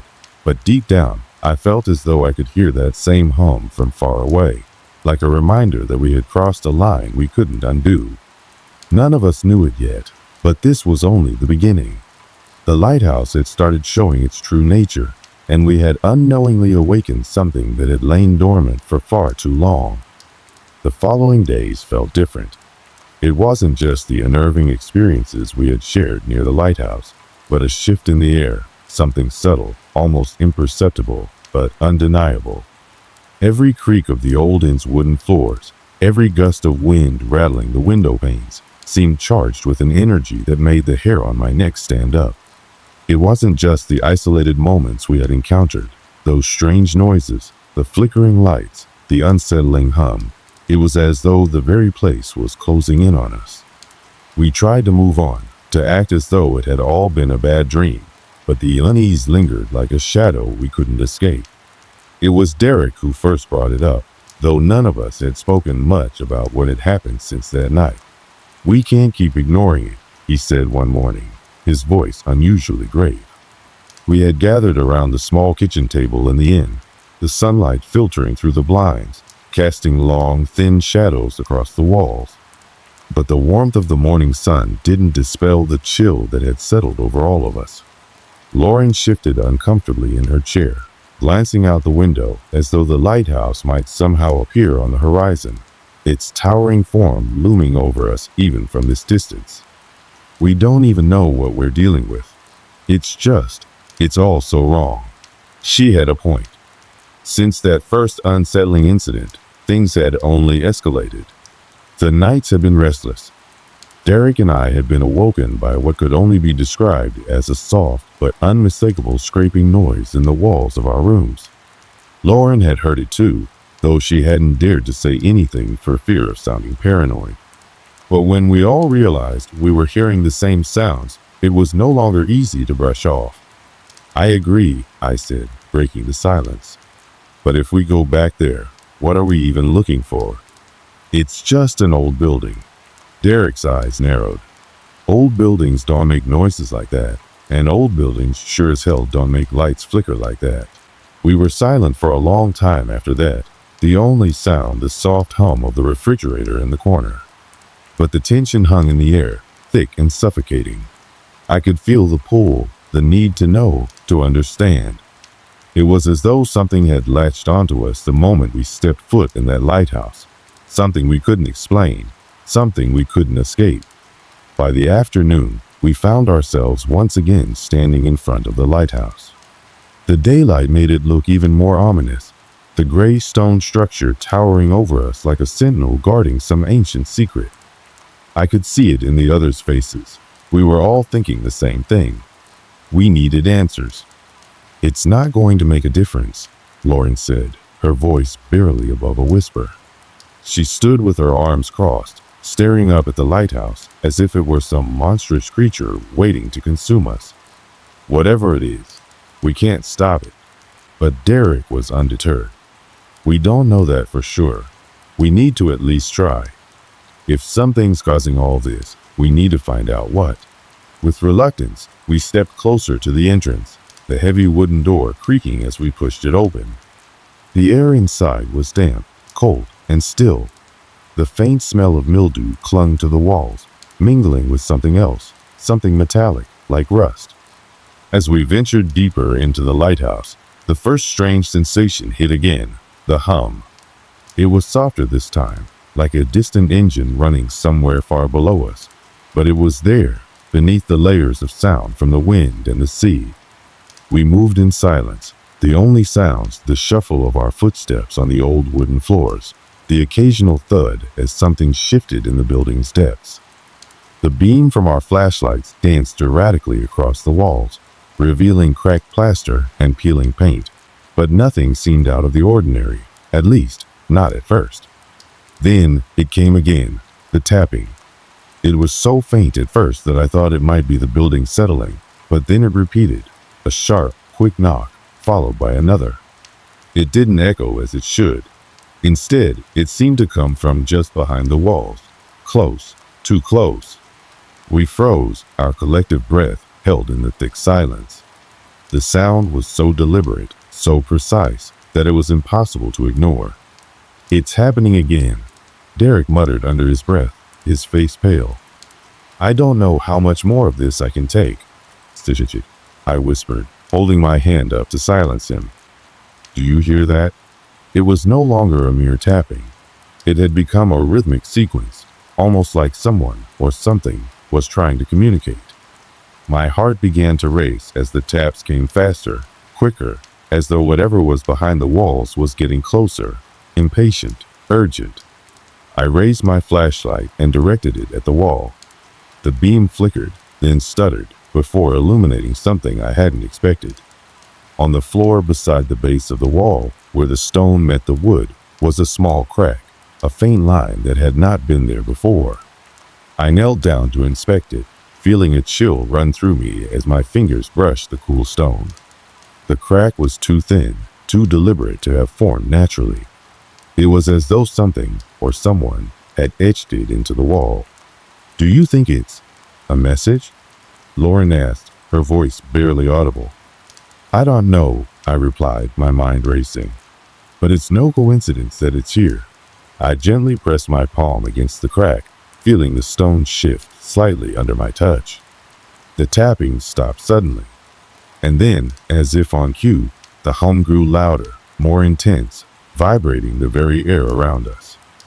It felt like the walls themselves were breathing, closing in, pushing us towards something we didn't fully understand. "Let's get out of here," Derek said urgently, his voice strained. "This is way beyond us." But I couldn't move.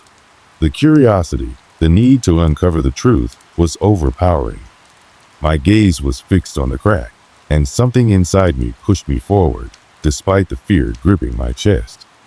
I felt as if I were being drawn toward it, like the lighthouse itself had begun to speak to me, to pull me closer. Lauren and Derek were already backing away, their faces filled with fear, but I couldn't tear myself away. Suddenly, there was a loud bang, like something heavy had been dropped. The ground trembled beneath our feet. I stumbled back, knocking into Lauren, who let out a small, startled cry. "What the hell was that?" Derek shouted. We didn't wait for an answer. We turned and bolted for the door, the light from our flashlights shaking violently in our hands, casting long, eerie shadows across the stone walls. We didn't speak as we made our way back to town. The silence was deafening, our footsteps the only sound, punctuated by the occasional gust of wind. But as we reached the edge of the lighthouse grounds, I couldn't help but glance back one last time. The tower stood tall, looming in the distance, as though watching us, waiting. Something was happening here, something we hadn't even begun to understand. And it wasn't finished with us yet. We could no longer deny the truth. The lighthouse had become something much more than a decaying relic of the past. It had become a force, something dark and powerful that refused to let us leave. Each night, the unsettling events had grown worse, escalating to a point where even the smallest sound in the night sent our hearts racing. Derek had stopped sleeping altogether, and Lauren's once strong resolve had crumbled into an almost constant state of nervous tension.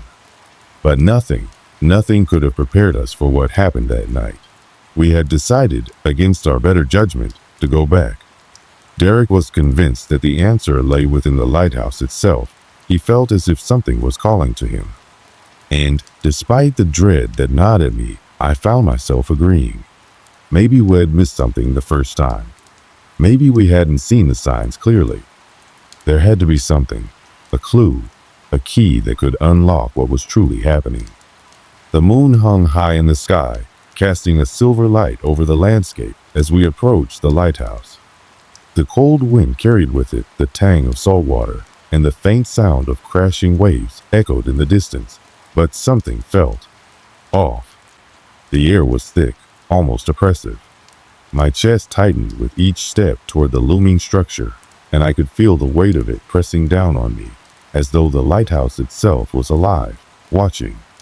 "We're not alone here," Lauren whispered, her voice trembling. Her wide eyes scanned the surroundings, darting from one shadow to the next. I could see the panic in her face. Whatever courage she had mustered the first time we came here had long since dissipated. Now, all that remained was fear. "Stay close," I muttered, though I wasn't sure if it was meant to comfort her or myself. But it was no use. The fear had already settled deep within us, twisting our thoughts, clouding our judgment. We had come too far to turn back now. As we reached the door, the silence was deafening. The hum from before, the one that seemed to reverberate through the walls, was no longer just a faint sound. It was growing, vibrating beneath the floorboards, thrumming in the air, almost like a warning. We exchanged looks, the same thoughts passing between us without a word. We had to go in. With a grunt, Derek pushed the door open. The hinges groaned in protest, the sound echoing through the stillness like a scream. As soon as we stepped inside, the atmosphere shifted. The heavy air pressed against us, and the temperature dropped significantly.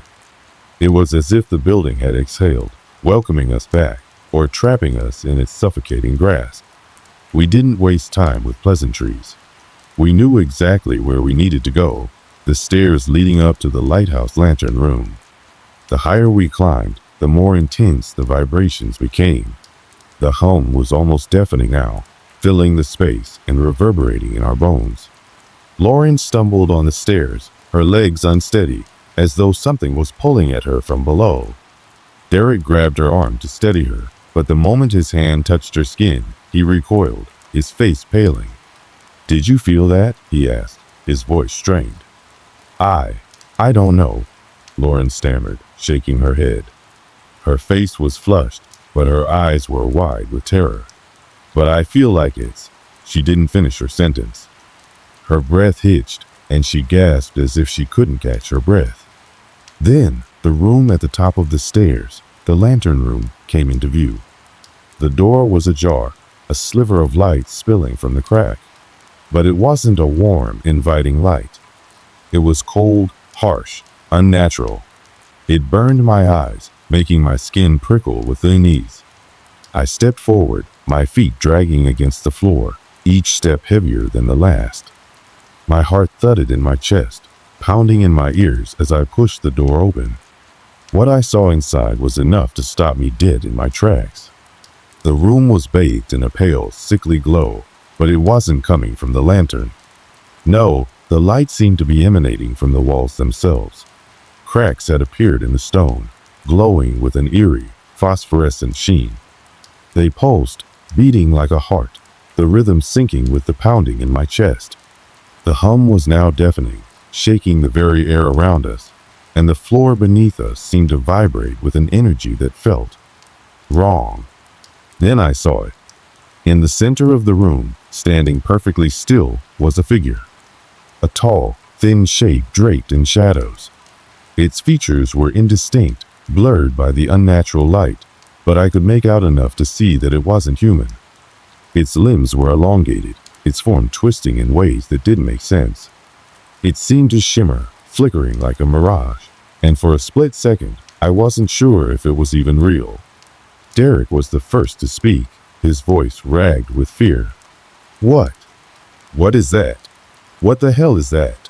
But I couldn't respond. I couldn't speak. The figure began to move toward us, its presence heavy and oppressive, like the very air around it was warping. I could feel it in my chest, a crushing weight pressing down on me, making it hard to breathe. Lauren gasped, backing away, her hands trembling at her sides. "No, no, no, no. This can't be real. It can't." I wanted to run. I wanted to escape, to flee, but my body refused to obey. I was rooted to the spot, paralyzed by a mixture of fear and awe. The figure reached out, its hands long and claw-like, and I felt the air grow colder, the temperature dropping sharply as it drew closer. "Please," I whispered, my voice barely a breath. "Please, just let us go." The figure didn't answer. Instead, it reached out, its hand brushing my cheek, icy cold. A shock of electricity surged through my body, and for a moment, the world around me blurred. The walls, the floor, everything seemed to distort, bending and warping as though I were caught in a nightmare. I could hear Lauren screaming, but it sounded distant, as though I were underwater.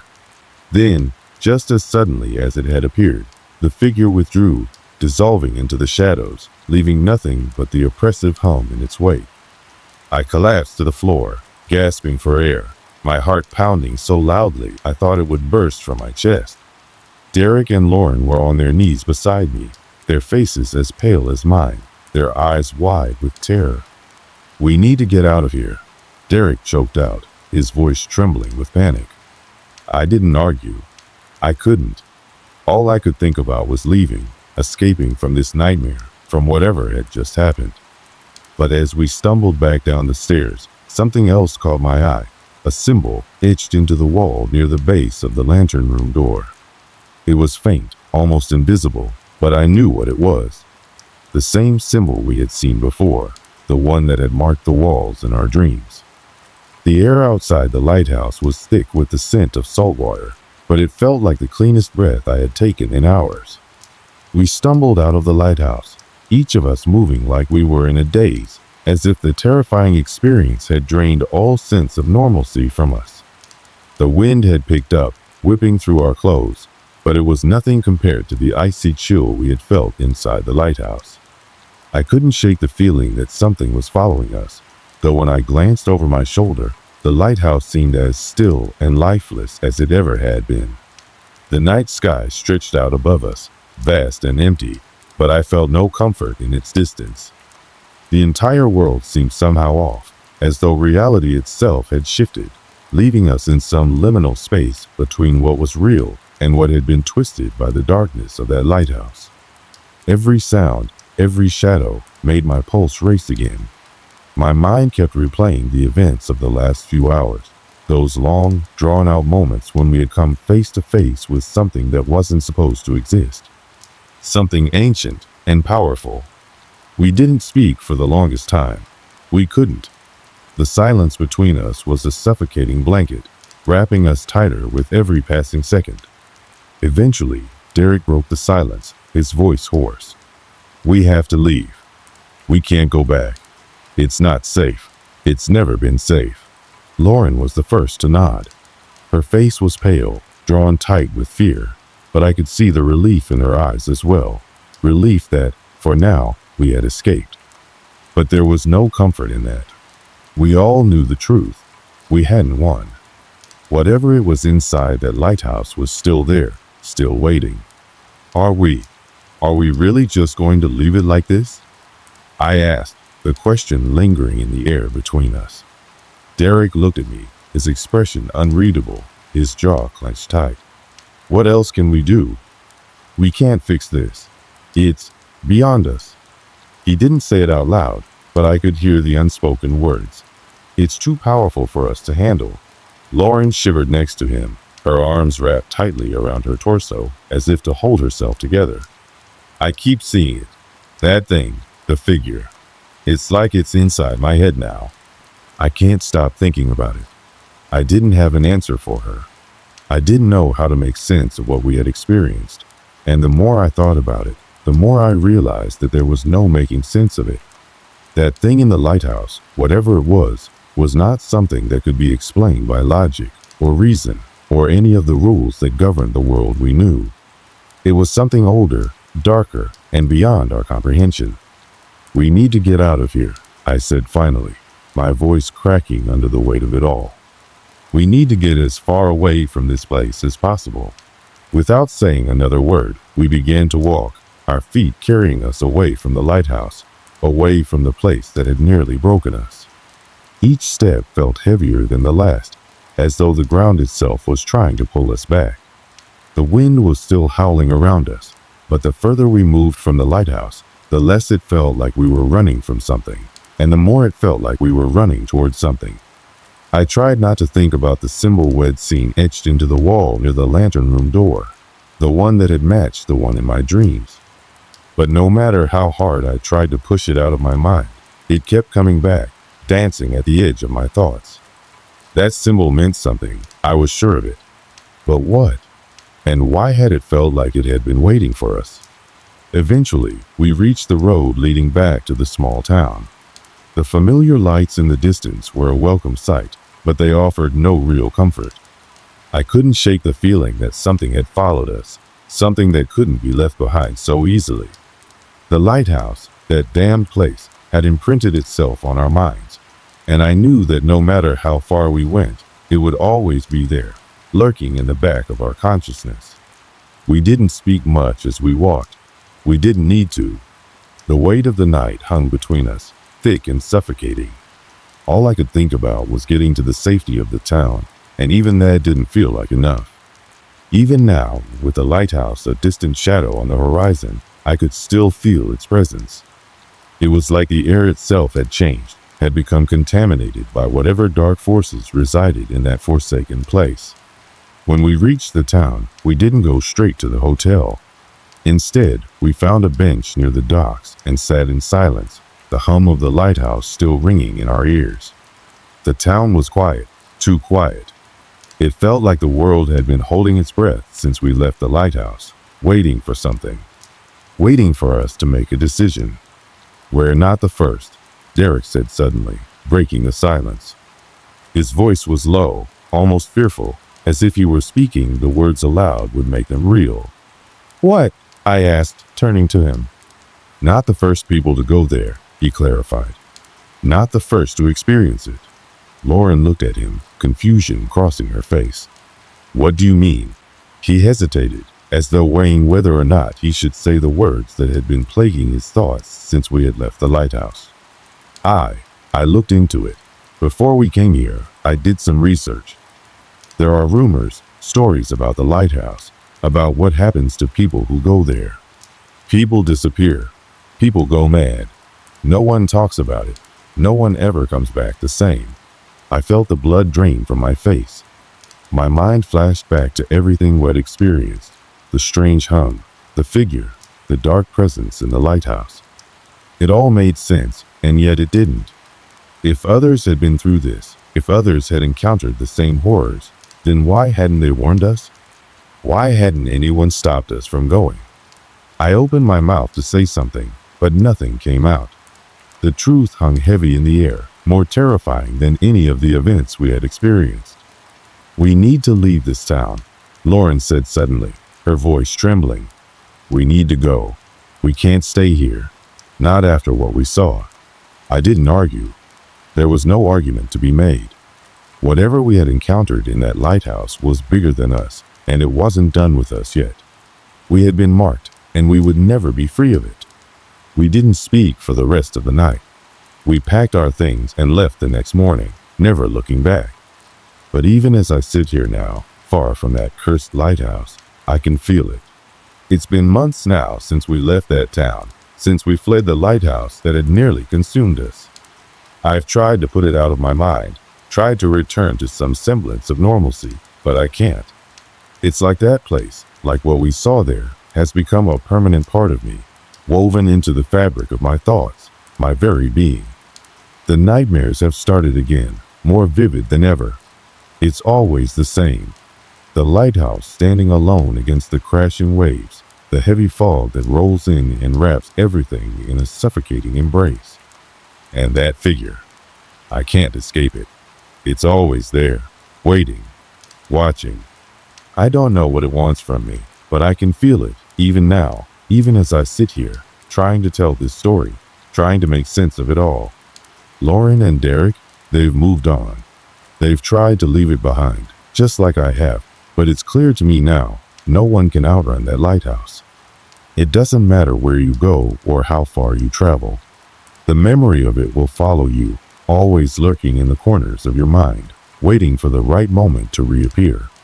I wonder sometimes if we had stayed longer, if we had looked deeper into the history of that lighthouse, would we have understood what we were dealing with? Could we have stopped it before it took us? Or were we just pawns in some bigger game, insignificant against whatever dark force ruled that place? I can't shake the feeling that the lighthouse is still out there, watching, waiting for someone else to come along, someone else to unlock whatever dark secret lies within its crumbling walls. Maybe we weren't the first to feel its touch, and we certainly won't be the last. Sometimes I hear things. Late at night, when I'm alone, I'll hear the hum. It's faint at first, like a distant memory, but then it gets louder until it's impossible to ignore. I've convinced myself it's just my mind playing tricks on me, but deep down, I know it's not. That sound, the sound of the lighthouse, will never leave me. It will always be there, just beneath the surface, like a wound that never quite heals. And Derek, he doesn't talk about it anymore. He tries to act like it never happened, like it's all behind us, but I know better. I know that the scars are still there, hidden just beneath the surface. He avoids the topic when it comes up, changing the subject as quickly as he can. I can't blame him. If I could forget, I would, but I can't. No matter how much I try, it's impossible to forget the things we saw that night. And Lauren, she moved away. She couldn't stay in the same town. She couldn't even stay in the same state. She told me once, before she left, that she couldn't bear to be near the coast anymore. That she couldn't stand the sound of the waves crashing against the rocks. That she couldn't stand the silence after everything we had been through. She told me she felt like it was watching her, waiting for her to return. I tried to reassure her, but I couldn't even reassure myself. So here I am, miles away from the town, from the lighthouse, and yet it still haunts me. It's like that place is embedded in my soul, a part of who I am now. No matter where I go, no matter how far I run, I'll always be tied to it. I try to live my life, try to go through the motions, but it's hard. There's always this feeling, this nagging presence, like something's not quite right. Like I've left a piece of myself behind in that lighthouse, and it'll never be whole again. The worst part is the uncertainty. What was it? What was the thing we saw in the lantern room? What was the hum, the shadow, the figure? Was it something from the past? A spirit? A demon? Or something older, something beyond human understanding? We'll never know. The answers will never come. I've accepted that, as hard as it is to admit. Some questions don't have answers. Some things are better left undisturbed. But I can't help but wonder, what if we hadn't left? What if we had stayed and tried to uncover the truth behind the lighthouse? Would we have learned something? Or would we have simply vanished, another set of souls claimed by its darkness? It's a question that will never be answered. So here I sit, writing this, trying to make sense of it all. Trying to leave something behind for anyone else who might come across this place, who might hear the stories, who might be tempted to visit that cursed lighthouse. I want them to know, if you ever find yourself standing before it, hearing the hum in the distance, seeing the flickering light through the fog. Leave. Turn around, walk away, and never look back. No matter how much it calls to you, no matter how much curiosity pulls at you, don't go inside. Don't even go near it. Because once you step foot in that lighthouse, once you cross that threshold, there's no turning back. It doesn't matter who you are, where you come from, or what you think you know. The lighthouse will claim you. It will take you just like it took us. And it will never let you go. If you find yourself standing before it, turn away. That's all I can say. And as for me, I'll keep running. I'll keep trying to outrun it. But I know deep down, it's already too late. The lighthouse has me now. It always will.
It was a typical evening, one of those that made me think nothing out of the ordinary was going to happen. I had just wrapped up a long day at work. The office was quieter than usual, everyone trickling out one by one, heading home to their families. I, on the other hand, had no one waiting for me. The silence of my apartment didn't bother me. In fact, it was comforting after a hectic day. I lived alone, not much of a social butterfly, and it was peaceful. The day had been gray, typical for late autumn in the mountains, but there was something calming about it. It wasn't too cold yet, but the chill was there, creeping in as the days grew shorter. I had lived in this small town my whole life. The town's only main street was lined with old brick buildings. You couldn't call them historic. They were just old, some of them abandoned, and others slowly fading. The road that cut through the town, though, had always intrigued me. It was one of those forgotten paths that no one paid much attention to. The type that seemed to disappear into the woods, barely used, and as a result, grew over with vines and creeping weeds. I had passed it countless times, but had never ventured down it. It wasn't something anyone talked about, but I noticed it whenever I drove through town. Maybe it was the fact that it didn't go anywhere important, or maybe it was the trees that covered it from view. But I always found myself wondering why it was there at all. One evening, I was out for a drive, aimlessly wandering as I often did when I needed to clear my mind. The roads were deserted, save for the occasional car or the distant rumble of a truck on the main highway. The sun was dipping behind the mountains, leaving the world bathed in an orange and purple glow. It was peaceful, almost surreal.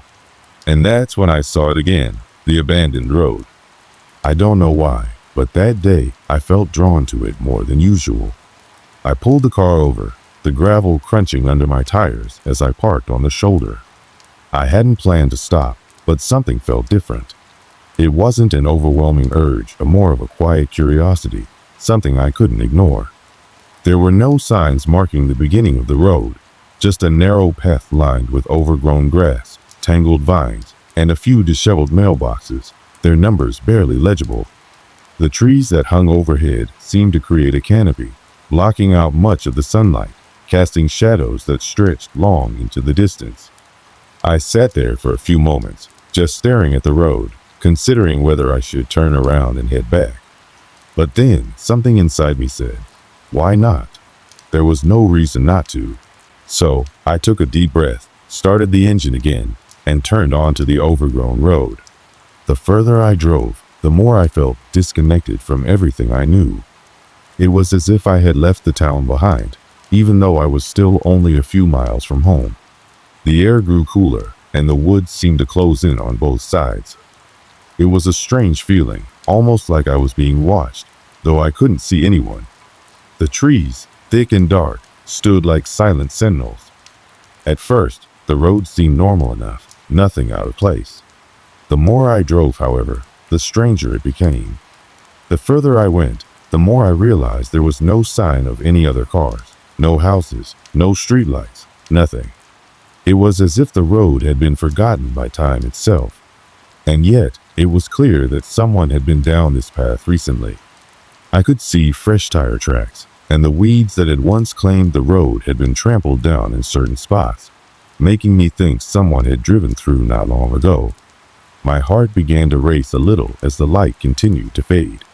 The day was giving way to evening, and with it came the quiet, eerie stillness of the forest.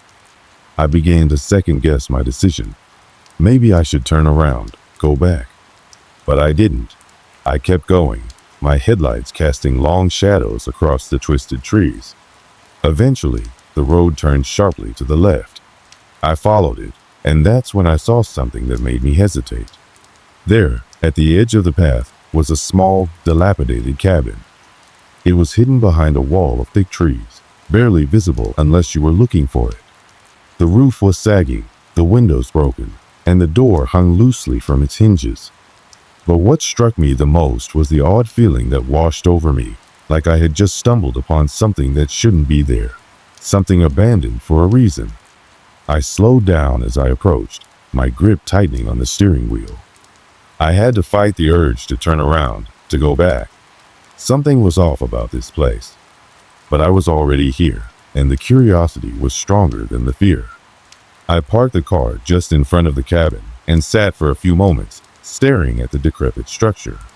The silence around me was deafening, and I could feel the weight of it pressing down on me. I checked my watch. It was almost 8 p.m. The darkness of night had completely enveloped the road now. It felt like I had entered a completely different world, a world separated from everything I knew. I took a deep breath and opened the door. The cold air hit me immediately, sending a chill down my spine.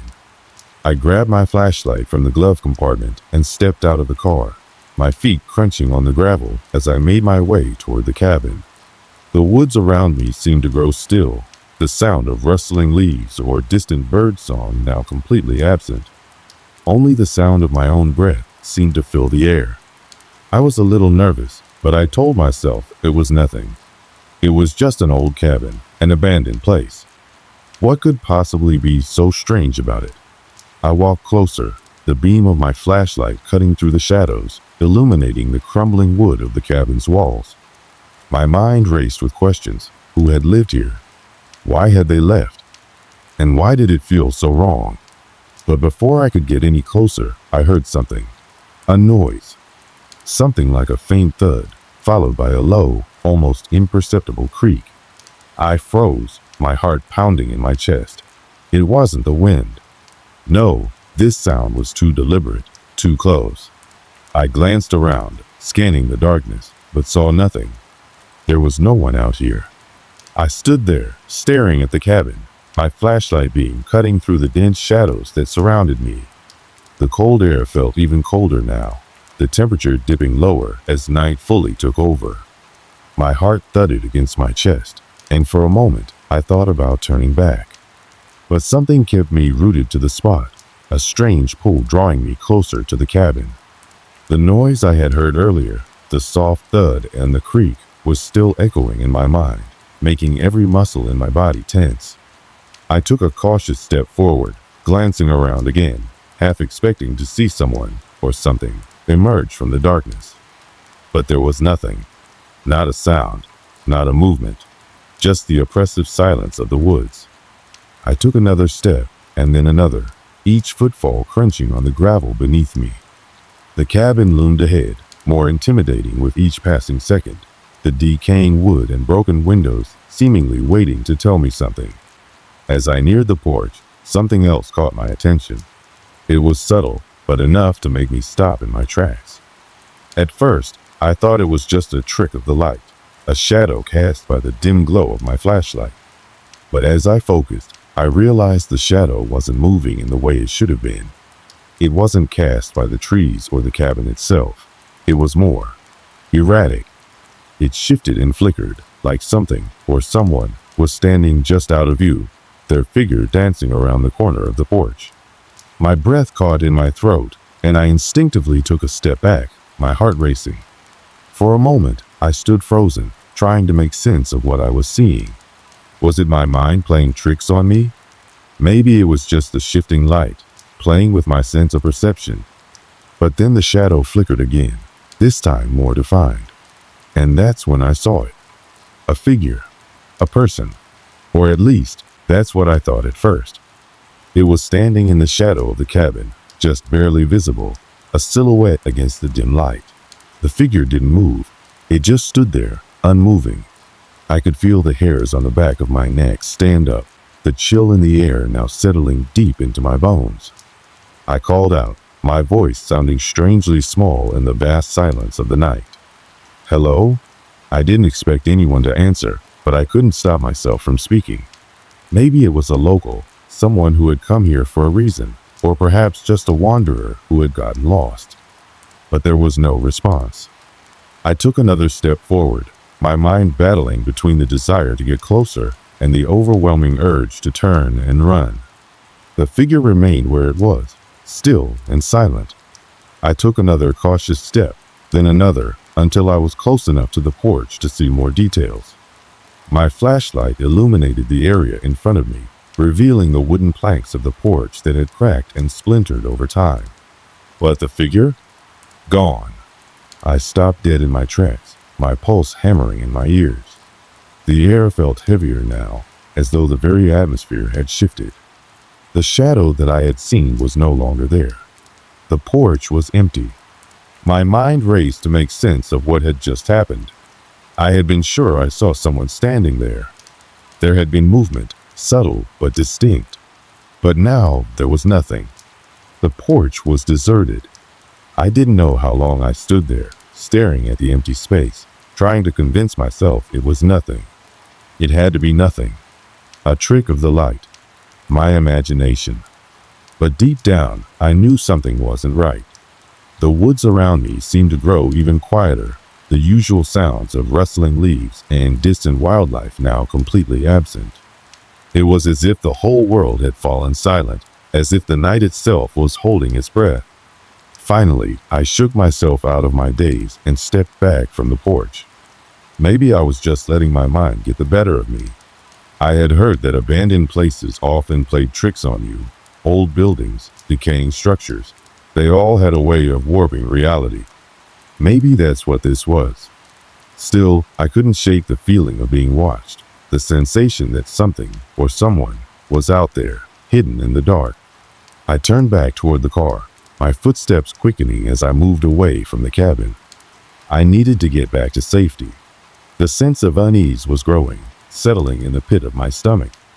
I told myself it was just a fleeting moment, just a shadow of my own fear. But the deeper I walked, the stronger that feeling became. The air felt too thick, too still. Even the wind seemed to have stopped blowing.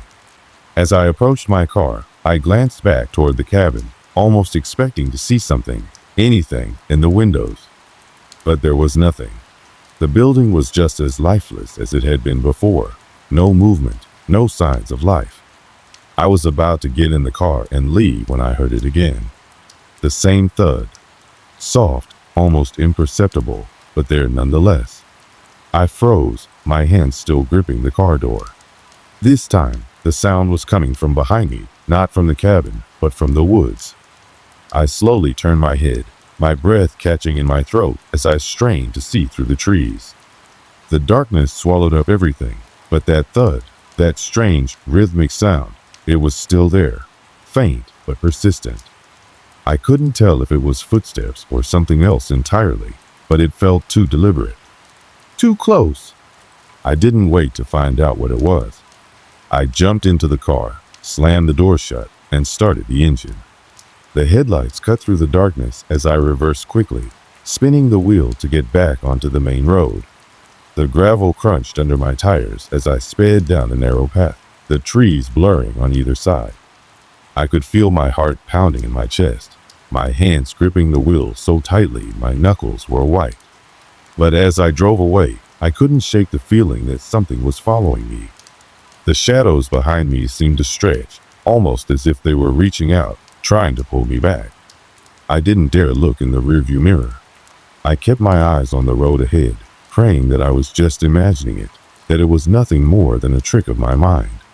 I didn't stop until I was back on the main highway, the familiar stretch of asphalt stretching out in front of me.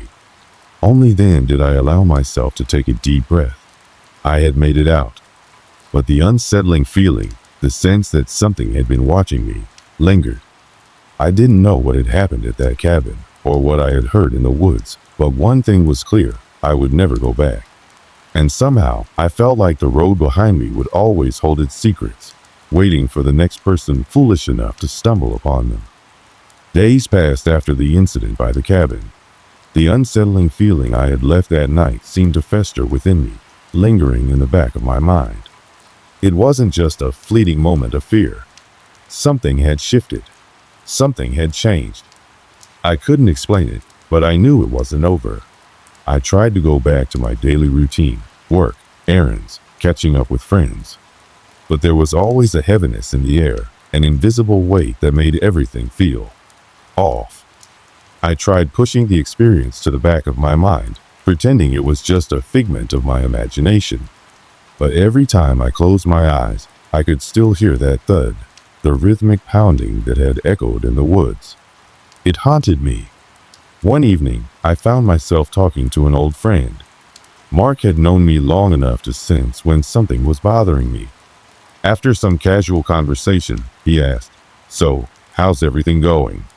You still having those weird thoughts?" I didn't want to admit it, but I couldn't lie to him. "Actually, yeah," I confessed. "There's something about that cabin. I don't know what it is, but I can't shake the feeling that something's there. Something is watching." I know it sounds crazy, but every time I think about it, my mind goes back to that moment when I saw the shadow. And now, I keep hearing things. Mark raised an eyebrow. "What kind of things?" "Strange noises, like footsteps or something just outside. And sometimes, it sounds like something scratching against the walls. But whenever I look, nothing's there." He frowned, clearly intrigued but concerned. "Have you thought about going back? Maybe it was just a one-off, a coincidence. You should check it out again, see if there's anything that explains it. Or, just to put your mind at ease." I hesitated. The thought of returning to that place, alone, seemed almost foolish. But I had to know what was happening. Something deep inside me told me that if I didn't face it, it would only get worse. The next weekend, I decided to take Mark's advice. I gathered my things, flashlight, camera, and a few snacks, and drove out to the cabin again. I told myself it was for closure. I told myself it was just a curiosity, nothing more. As I approached the familiar stretch of road leading to the cabin, a sense of dread washed over me. The air seemed thicker, heavier, as if the trees themselves were pressing in on me. The wind had picked up, and I could hear it howling through the branches. But beneath the usual rustling, there was something else, something that didn't belong. A low, unsettling hum, almost like a vibration in the air. I shook my head. It was probably just the wind. I couldn't let myself get paranoid. When I finally arrived, the cabin was just as I remembered, dilapidated, forgotten by time, standing alone against the wilderness. I parked my car and sat for a moment, staring at it. The place seemed quieter now, almost too quiet. Even the wind had calmed. I stepped out of the car, my boots crunching on the gravel as I made my way toward the porch. The beam of my flashlight cut through the darkness, casting long shadows on the ground. I hesitated, looking around, half expecting to see something lurking in the corner of my eye. but there was nothing. I moved toward the door and gently tested the handle. It turned easily in my hand, but as I pushed it open, a musty, damp smell hit me. The air inside was stagnant, thick with the scent of mildew and decaying wood. I took a deep breath, pushing the fear down. I stepped inside. The floor creaked beneath me, and I winced at the sound. The space was dark, the only light coming from the beam of my flashlight as I swept it across the room. There were remnants of old furniture, broken chairs, overturned tables, and dust-covered objects strewn about haphazardly. But nothing looked out of place. Still, I couldn't shake the feeling that something was wrong. Every corner of the room seemed to hold something unseen, as if the walls themselves were hiding a secret. I walked deeper into the cabin, each step measured and cautious. The walls were lined with faded wallpaper, peeling at the edges. There was a fireplace on the far wall, cold and lifeless, but even it seemed to exude a sense of abandonment, like it had been waiting for years to be used. I approached a narrow hallway leading further into the house. The beam of my flashlight flickered for a moment, casting strange shadows on the walls. The air here felt different, colder, heavier. As I stepped forward, a faint noise stopped me in my tracks. It was soft, almost imperceptible at first. A dragging sound, like something heavy being moved across the floor. My breath caught in my throat. I stood there, frozen, listening. The sound continued, faint but distinct. I knew I wasn't imagining it. Something was in the house with me. I quickly turned and moved toward the source of the sound, my feet pounding on the wooden floor. But as I reached the hallway, the noise stopped. The silence that followed was so deep it made my ears ring. I was left standing there, heart pounding, wondering if I had imagined it. But then, there it was again. A low, hollow thud. This time, it came from the room at the end of the hall. My flashlight flickered again, and the beam wavered slightly. I felt the hairs on the back of my neck stand up, my pulse quickening. Something was definitely wrong. I took a hesitant step forward, my flashlight sweeping the room. It felt almost oppressive, the weight of the air hanging heavy over me. Every step echoed too loudly in the stillness. I reached the door at the end of the hall and slowly pushed it open. The room inside was small, its contents long since decayed. A broken bed, a few pieces of furniture, and a thick layer of dust covered everything. But there was something else, a faint, sickly smell that seemed to seep from the walls. The beam of my flashlight swept across the room, pausing on an object lying on the floor. A shoe! I felt a chill run down my spine. It was just a single shoe, nothing else around it. But why was it there? And why did it look so new? I bent down to pick it up, my fingers brushing against the dusty surface. But as I touched it, something in the room shifted. The temperature dropped, and the air seemed to thicken. I froze. A faint whispering sound filled the room, as if voices were speaking just outside my hearing. It was distant, but it felt like they were calling my name. I pulled my hand back and stood up quickly, my eyes darting around the room. The whispers grew louder, more distinct, until they seemed to be coming from all around me. I didn't wait. I turned and ran back down the hall, my heart pounding in my chest. As I reached the front door, I could feel the air shift once more. The pressure in the room grew, and for a split second, I thought I saw something, a figure, standing in the doorway. But when I looked again, it was gone. I didn't stop to see if it was real or just my mind playing tricks on me. I ran outside, gasping for air as the night seemed to close in around me. The weight of the silence, the overwhelming pressure in the air, it felt suffocating. I got into my car and slammed the door shut, my hands trembling as I gripped the steering wheel. But as I drove away, I couldn't shake the feeling that something was following me. The sound of footsteps echoed in my mind, and I could still hear the whispers, faint but persistent, as if they were trailing me into the night. The following days after my return from the cabin felt like an eternity. It wasn't just the experience itself that disturbed me, it was the aftermath. Every night, the darkness seemed more oppressive, the air heavier. The whispering voices still echoed in my ears, and I couldn't shake the feeling that I was being watched. No matter where I went, I felt eyes on me, trailing me, following me through the streets, across my home. It became unbearable. I began to question my own sanity. Had I really heard those voices in the cabin, or had it been a trick of the mind? But no, the sensation, the chill in the air, the weight of that oppressive silence, none of it felt like imagination. The fear, the dread, the sense that something was about to happen, it was all too real. I decided to go back. I knew it wasn't the smartest decision, but the overwhelming sense that I had unfinished business was too strong to ignore. The feeling that something important, something critical, had been left behind, something I had yet to uncover, gnawed at me relentlessly. I called Mark. He didn't hesitate to agree when I asked him to come along, though I could sense a hesitance in his voice. He knew how much it had affected me. The day we left, the weather was strange. The sky was overcast, and the clouds rolled in thick, dark layers, as if they were waiting for something. I didn't talk much during the drive, my mind consumed with thoughts of what awaited us at the cabin. Each mile felt like it was drawing me closer to something inevitable.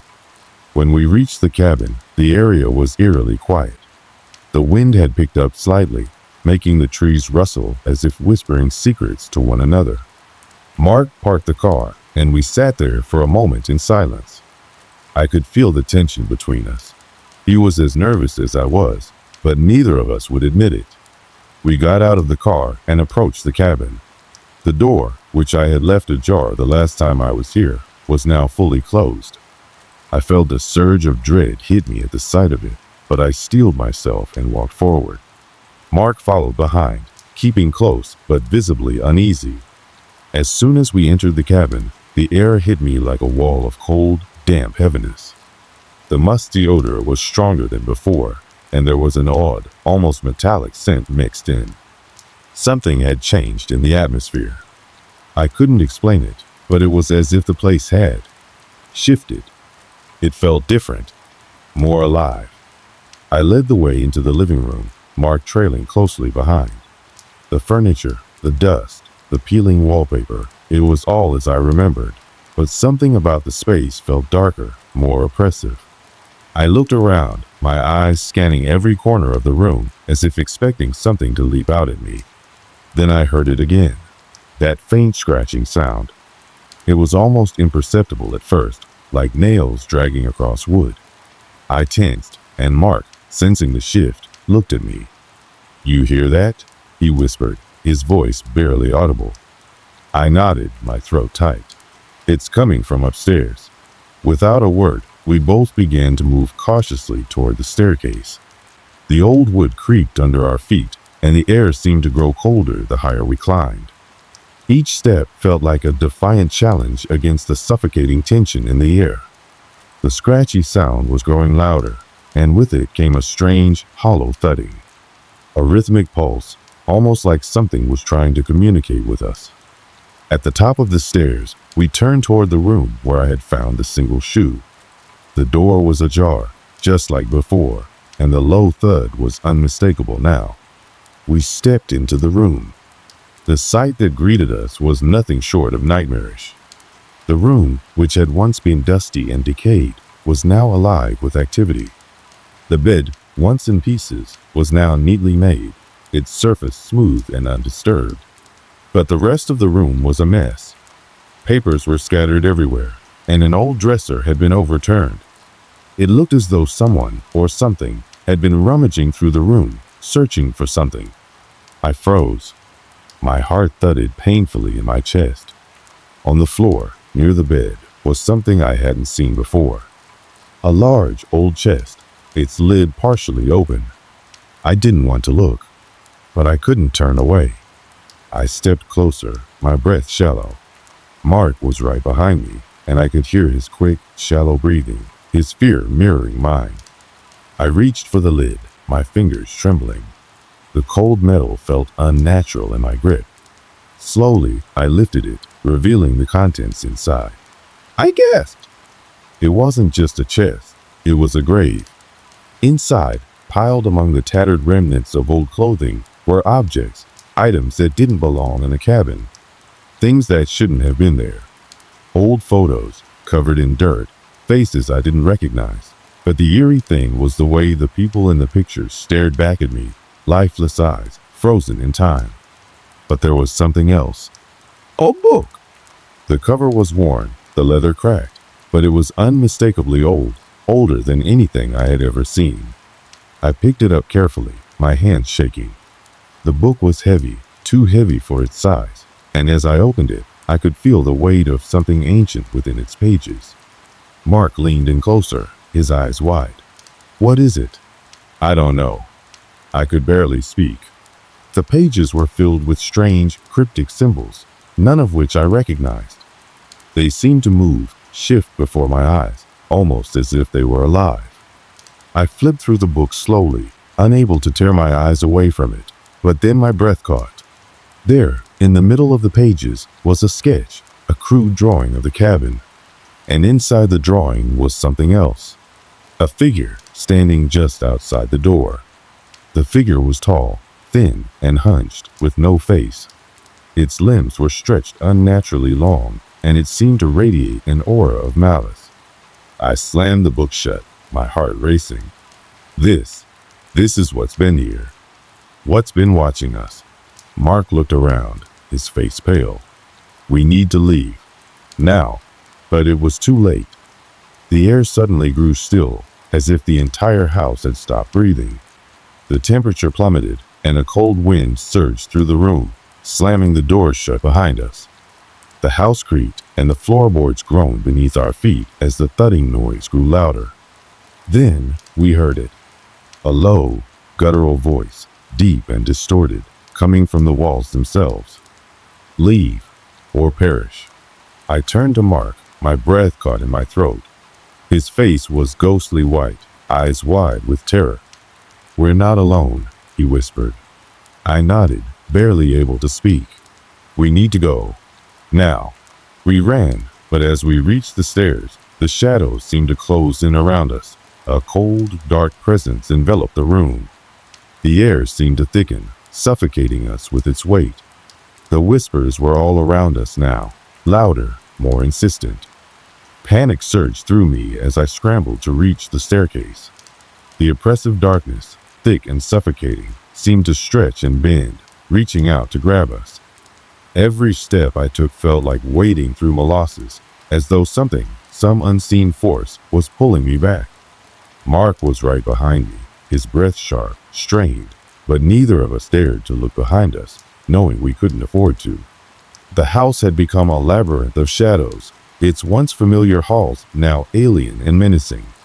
The door to the room we had just come from was slammed shut, blocking any path forward, as if the house itself was trapping us. I heard Mark's voice, sharp and panicked. We have to get out of here. Now. I didn't need any more urging. I bolted for the front door, my feet barely touching the ground as I raced toward the exit. Mark was close, but I could feel the presence of whatever was in the house closing in behind us, like a predator on the hunt. The door was locked. I slammed my body against it, trying to force it open. The old wood rattled under the pressure, but it wouldn't budge. My pulse was pounding in my ears, my body trembling with the realization that we were trapped.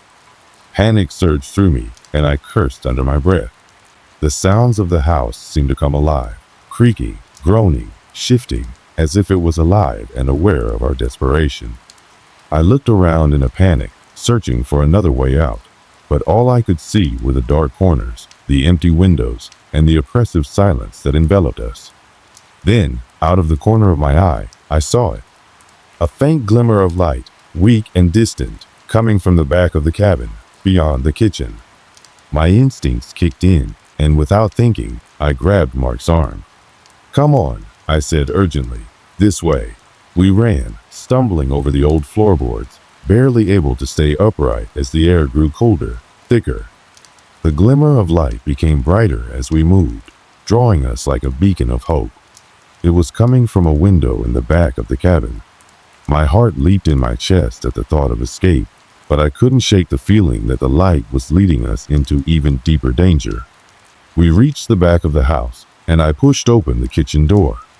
It was unlocked. The light was coming from the woods. I didn't understand it at first. There was no explanation. I could only see the faint glow through the trees, casting long, dark shadows over the ground. The cabin's oppressive grip loosened slightly, and for a moment, I thought, just maybe, we had a chance to escape. Mark was breathing heavily, his face pale. "What is that? It's not right." "I don't know," I said, but my voice was shaky. "But we have to move." We stepped outside, into the cold night air. The trees around the cabin creaked in the wind, their limbs like skeletal arms reaching out toward us. The light ahead flickered, almost as if it was beckoning us to follow. I hesitated. For a split second, I thought of running in the opposite direction, but something about that light, about the way it flickered so invitingly, kept pulling me forward. I knew we had no other choice. We followed the light, moving through the trees. The wind howled through the branches, a mournful sound that seemed to carry the whispers of the house with it. The deeper we went into the woods, the more the air seemed to thicken, and I could feel an oppressive weight on my chest. I glanced over at Mark, who was walking close beside me, his face itched with fear. Neither of us spoke. There was nothing left to say. As we moved farther from the cabin, the light became clearer. It wasn't a lantern or fire. It was something more strange, more unnatural. The glow had a soft, pale way, as though it wasn't coming from a physical source. It seemed to float in the air, just above the ground. I took a step closer, my breath catching in my throat. The light hovered in front of me, flickering like a dying flame, and I felt a surge of unease, like something was watching me, judging me. Then I saw it. A figure. It stood just beyond the light, a silhouette against the glow. Its outline was indistinct, as if it was formed of shadow, yet it was real, undeniably real. The figure was tall, unnaturally tall, and its shape was contorted, its limbs stretched at odd angles. But the most unsettling thing was its face, or rather, the absence of one. I froze. Mark's voice trembled beside me. "What? What is that?" The figure didn't move at first, but its presence was oppressive. It seemed to fill the air with an indescribable weight, a suffocating feeling that pressed down on us. And then, without warning, the figure began to step forward. Its movements were slow, deliberate, as if it were waiting for us to make a move. I couldn't breathe. I couldn't think. I was frozen in place, staring at the figure as it advanced, its shadow stretching across the ground. "We need to go," Mark shouted, but his voice was distant, muffled by the terror rising in my chest. I grabbed his arm, but before we could react, the figure stopped. It was right in front of us now, close enough that I could feel its coldness, a frigid chill that seeped into my skin and made my blood run cold. The air around it seemed to shimmer, like heat radiating from something too intense to comprehend. Then, a voice, low and guttural, filled the air. It wasn't spoken aloud. It was a thought, a command, an undeniable presence in my mind. Leave, or become one. I didn't know what it meant, but I didn't need to. I turned and ran. I ran faster than I ever had before, with Mark right behind me. The sound of our feet pounding the earth was the only noise in the night, but I could feel the presence of the figure, the weight of its gaze on my back, urging me forward. We didn't stop until we were back in the car, our hearts racing in our chests, our breath coming in ragged gasps. I didn't even bother looking back at the cabin. I couldn't. The idea of that place, of whatever had been living there, was too much to bear. As we drove away, the night seemed to press in on us, the woods swallowed by darkness.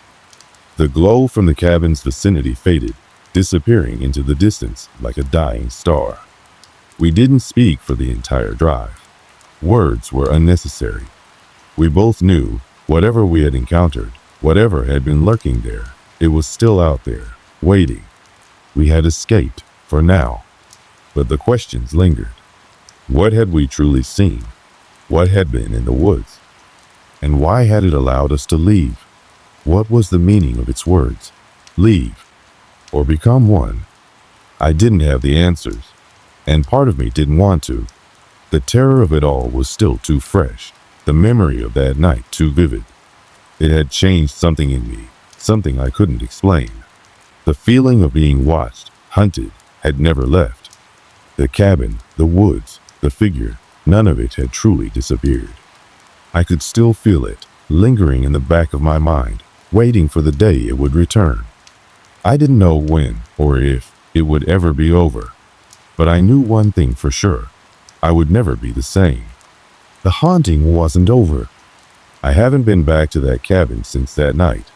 The very thought of it brings a wave of cold dread, one I can't shake, no matter how many miles I put between myself and the woods. But the truth is, no distance, no matter how far I run, will ever fully erase the memories of what happened that night. We tried to move on, Mark and I. We both went back to our normal lives, or at least we tried. We tried to pretend that nothing had happened, that it was just some bad dream, a shared hallucination brought on by exhaustion and stress. But the longer I pushed the memories down, the stronger they came back, clawing at the edges of my mind. The feeling of the air growing thick with something unnatural, that bone-deep chill that had settled over me like an invisible weight, those sensations still linger. They haunt me in the quiet moments when I'm alone, when the house is still and the wind howls just outside. I can still hear it, the voice in my head, echoing through my thoughts. Leave or become one. What did it mean? Why did it speak to me? And why had it let us go? The questions swirl in my mind like smoke, dissipating just before I can fully grasp them. I still don't know the answers, and part of me fears I never will. But even more terrifying than the unknown is the feeling that whatever we encountered, whatever was hiding in that house, hasn't finished with us. In the months that followed, I found myself growing increasingly paranoid. I started avoiding certain areas, places where I felt the air grow heavy, where the world seemed to grow a little darker. I couldn't walk into a forest without feeling the weight of eyes on me, without hearing the distant whisper of branches scratching at the sky like desperate hands. Every quiet night felt like it could be the one where it'd see that unnatural glow again. I tried to explain it to myself, to rationalize it. Maybe it was just an old house, abandoned for too long, filled with strange sounds and tricks of the light. Maybe we had just been scared. But I couldn't ignore the way it felt, how it had felt real, undeniable, like something ancient had been waiting for us. Mark, he's different now too. He won't talk about it. He avoids me, avoids the subject altogether, but I see it in his eyes, the same unease, the same nagging fear that refuses to let go. And sometimes, when we do talk, there's a flicker of something in his voice, a shadow of something he hasn't fully processed, something he's too terrified to confront. I don't blame him. I can't even look at him sometimes without feeling the terror of that night creeping back into my bones. The hardest part is knowing that it'll never have any closure. I'll never know what was truly out there in the woods, what that figure really wanted, or why it spoke to us. I'll never know why it allowed us to leave, why it didn't finish what it started. And maybe that's the most unsettling thing of all, that uncertainty, the feeling that there's something we missed, something we failed to understand. It's a weight I carry every day, a pressure in my chest that tightens at the thought of that cabin, that forest, that figure.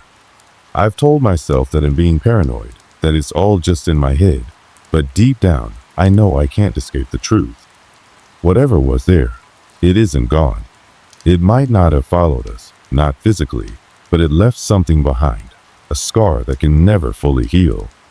I feel it in the stillness of the night, in the way the shadows seem to stretch just a little too far. I feel it in the whispers of the wind when I stand still long enough to listen. I've tried moving forward, tried to forget, but there's no forgetting the way the light flickered that night, no erasing the image of that tall, unnatural figure standing just beyond the glow. There's no way to forget the words it spoke, the feeling of being chosen, whether to be consumed or to become something else entirely. I can't go back to that place, and I never will. but I can't outrun what happened either.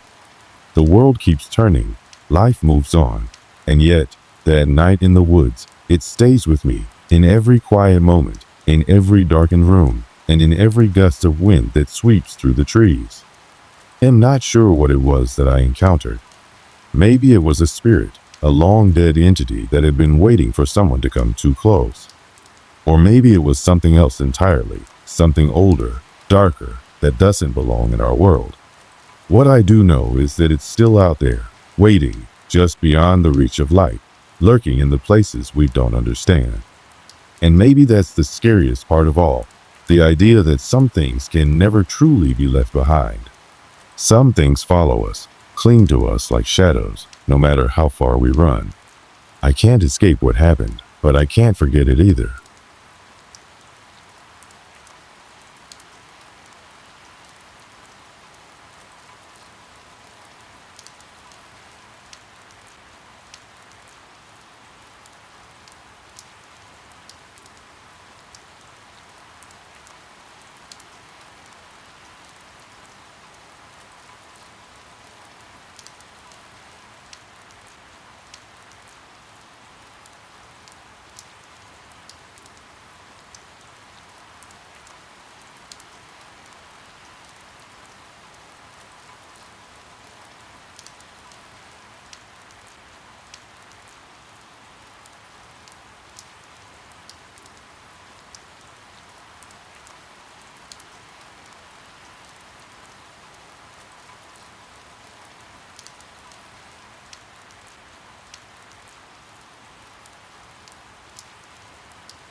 It was the winter of 2015 when my friends and I decided to check out an abandoned hospital near the outskirts of our town.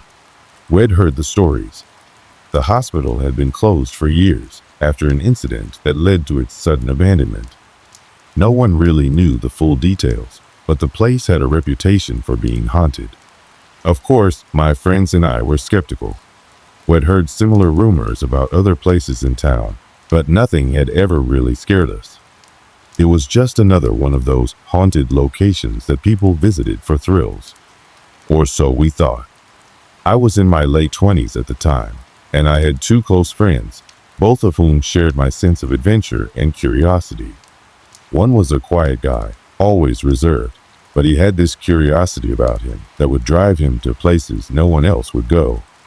The other was the more daring one, always up for a challenge, never backing down from something that seemed even remotely frightening. Together, the three of us made a tight-knit group, always looking for new experiences. And so, when we stumbled across the rumors of the abandoned hospital, it seemed like the perfect spot for our next adventure. Our typical weekends involved long drives out of town to explore abandoned buildings, old warehouses, and whatever else we could find.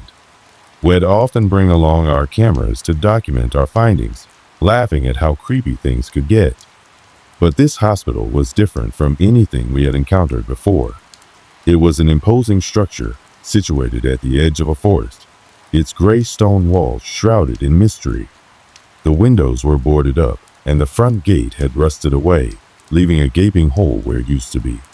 There were no signs, no warnings.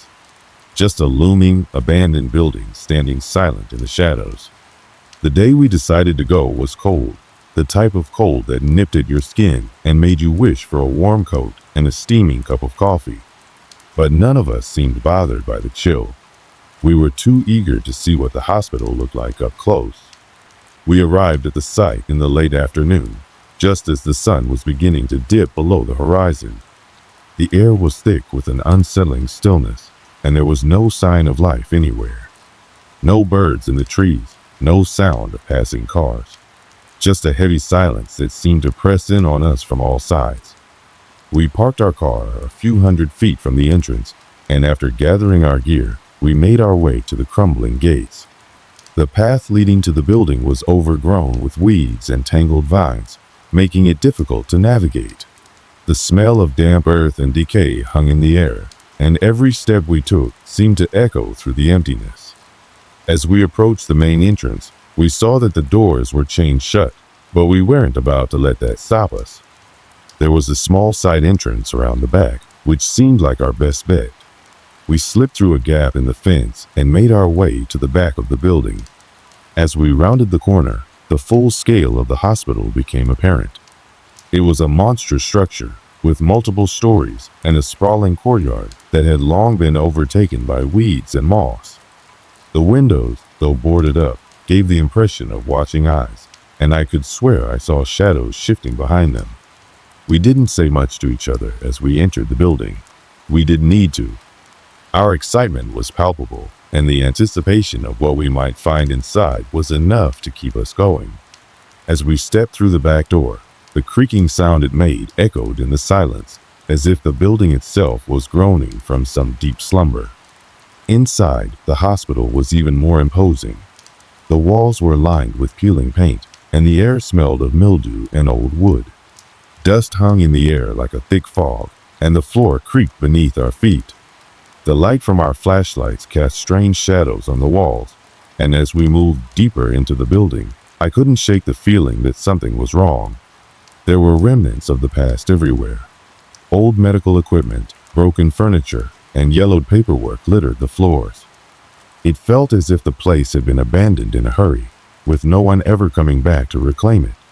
We moved through the hallways slowly, careful not to disturb anything, but there was an eerie stillness that made every sound we made seem amplified. Every footstep felt like it was being heard by someone or something lurking just out of sight. Despite the unsettling atmosphere, we continued our exploration. We made our way through the various wings of the hospital, finding more and more signs of the past. Old operating rooms with rusted tools still scattered about.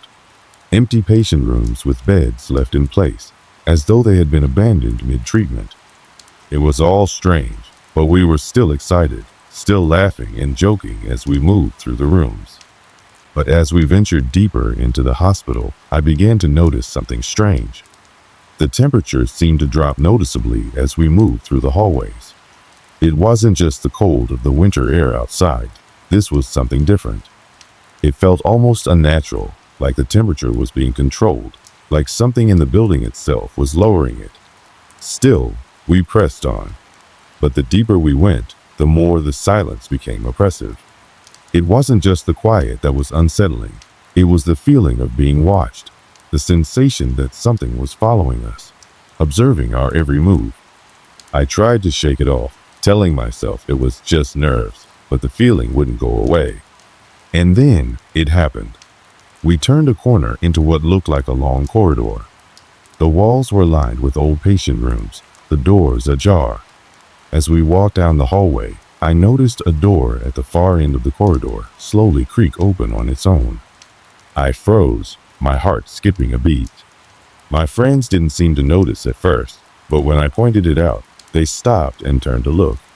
We all stared at the door, the silence stretching for what felt like an eternity. It was as if the building had just exhaled, releasing a breath we hadn't known it had been holding. And in that moment, we all knew something was off. It wasn't just the door. There was something else, something unexplainable that we could feel. The atmosphere in the hospital had shifted. It was no longer just a creepy, abandoned building. It had become something more, something far more sinister. That was the moment I realized that we weren't alone in that hospital, and whatever was in there with us didn't want us there. As we stood frozen in front of the door, the temperature around us seemed to drop even further. It wasn't just the chill that made me shiver. There was something else, a pressure in the air, almost as if the building itself had shifted. We all exchanged uneasy glances, the kind of look you give when you know something is wrong but no one wants to say it aloud. "Did anyone hear that?" One of my friends whispered, his voice barely audible, as though speaking any louder might provoke something. The silence that followed was thick, suffocating even. The sound of our breathing seemed louder than it should have been, and every creak of the floor under our feet felt like a warning. I glanced down the corridor, the shadows now much longer, stretching across the walls as the light from our flashlights flickered. It wasn't the usual flickering caused by faulty batteries or dimming light sources. No, this flickering was erratic, almost purposeful. I forced myself to step forward, my boots creaking on the old wooden floor, but it felt like a struggle, like the building itself was resisting me. My other two friends followed, but there was an air of hesitation now, a shift in the mood that hadn't been there when we first entered. The door at the end of the corridor slowly creaked open again, this time with more force than before. It wasn't a gentle push. It was as if something inside was nudging it open, inviting us in. But I didn't want to go. I wanted to turn around, walk out, and forget the whole thing. But something about the door held me there, my feet glued to the floor, and I wasn't alone in that feeling. My friends seemed just as hesitant. "Let's check it out," one of them suggested, though I could tell from the way his voice cracked that even he wasn't entirely convinced. It was like we were all playing a game, trying to convince each other to keep going, but deep down, we were all unsure. We crept down the corridor toward the door, our footsteps now deliberately soft. The air grew heavier, and I couldn't shake the feeling that something was watching us. We reached the door, and just as I was about to push it open, I felt it, a cold breath on the back of my neck. I whirled around, heart racing, but there was nothing there. Nothing except the stillness of the hallway stretching behind us. My friends were just as unsettled, each of us now feeling a creeping unease that hadn't been there when we first arrived. Still, no one spoke of leaving. We all stayed there, staring at the open door, hesitant, as if waiting for permission from the building itself to go inside. One of my friends stepped forward, his hand reaching for the door handle. He paused, glancing over his shoulder at us, then pushed it open. The room inside was dark, only the faintest slivers of light from our flashlights illuminating what appeared to be an old storage closet or a small utility room. There was nothing particularly alarming about it, just more old equipment and discarded furniture, but something about it felt wrong. It wasn't just the cold that had settled in. It was the way the room seemed to resist the light, like it absorbed it rather than reflecting it. I know it sounds strange, but it felt as if the darkness was thicker inside the room, somehow. We all stood there, hesitant, as the door creaked wider. Then something shifted in the corner of my eye. A shadow, but not just any shadow. It moved. I blinked, unsure if I had really seen it, but then it happened again. This time, it was unmistakable. "Did you see that?" I asked, my voice low, almost in disbelief. My friends turned to look at me, but none of them spoke. They were just as stunned as I was, eyes wide and searching the darkened room. The shadow moved again, closer this time, slithering along the far wall. It wasn't the shadow of any object, not like the shadows we were casting with our flashlights. It was different. It didn't follow the natural contours of the room. It simply appeared, twisting in ways that shouldn't have been possible. I felt a coldness settle in my chest, a weight that I couldn't shake. I knew then, deep in my gut, that we weren't alone in that room. Not in any conventional sense, anyway. Something was there with us, something we couldn't see, but that we could feel. It was as if the room itself was alive, watching us. We all backed away slowly, our eyes glued to the dark corner, as if by looking away we might miss something crucial. I don't know why we didn't run. Maybe it was because we were all too stunned to react, or maybe because we didn't want to admit that the fear we were feeling wasn't just our imagination. "Let's get out of here," I said, my voice shaky, but everyone just stood there. No one moved. The air had thickened, and the room felt colder than ever. Then, suddenly, one of my friends gasped. I turned to look at him, and I saw it in his eyes. Fear. True fear, something we had never seen in each other before. The door. "It's closing," he whispered. Sure enough, the door was slowly shutting, inch by inch, as if something on the other side was pushing it closed. None of us had touched it, but the movement was undeniable. "Wait, stop!" One of my friends shouted, rushing forward, but it was too late. The door slammed shut with a deafening bang that echoed through the entire hospital. The sound reverberated off the walls, leaving a heavy silence in its wake. We were trapped. We stared at the door, unsure what to do next. The pressure in the room felt unbearable. Every second that passed seemed to stretch on forever, and it was clear that we were all feeling it. The air was thick, and there was a sense of wrongness that filled every corner. It wasn't just the cold. It was the feeling of being surrounded by something unseen, something that had been waiting for us. I glanced at my friends, who were now looking around nervously, their eyes darting between the door and the rest of the room. No one spoke. No one moved. We were all waiting for something to happen, but no one knew what. Then, a loud bang sounded from the back of the room. It wasn't like the doors slamming shut. This was different. It was like something, or someone, was moving behind the walls, knocking, scraping, as if trying to get through. The sound was almost rhythmic, like footsteps, but heavy, deliberate. The room seemed to constrict, the walls closing in on us. We had to get out. We had no choice. But how? With one final, desperate push, my friend tried the door again. This time, it didn't budge. It was locked. The tension had reached its peak, and I could feel every nerve in my body firing with fear. We all stood there, paralyzed for a moment, as the banging grew louder, closer. Something was coming for us, and we had no way out. The oppressive atmosphere thickened, and I realized then that whatever was in that room, it wasn't going to let us leave so easily. We were trapped, and the fear that I had tried to ignore earlier now washed over me like a tidal wave. Something was in there with us, and it wasn't just waiting. It was hunting. The room had grown unbearable. The air, thick with an oppressive humidity, made it feel like we were submerged in water. The temperature had dropped even further, and every exhale formed a cloud that hung in the air before dissipating. We hadn't said anything for what felt like an eternity, our eyes shifting between the locked door, the shadows in the corners of the room, and the sound that had begun to fill the silence, the soft scraping, tapping, almost like nails on wood, growing louder with every passing second. "What is that?" one of my friends whispered, his voice tight with fear. We were all standing as still as we could, the only movement being the occasional shift of a flashlight beam. The tension in the room was palpable, almost suffocating, and the shadows seemed to grow longer, thicker, as if they had developed a life of their own. The scraping sound stopped suddenly, replaced by something else, a low, guttural sound that seemed to come from the walls themselves. It was like breathing, slow, rhythmic, almost intentional.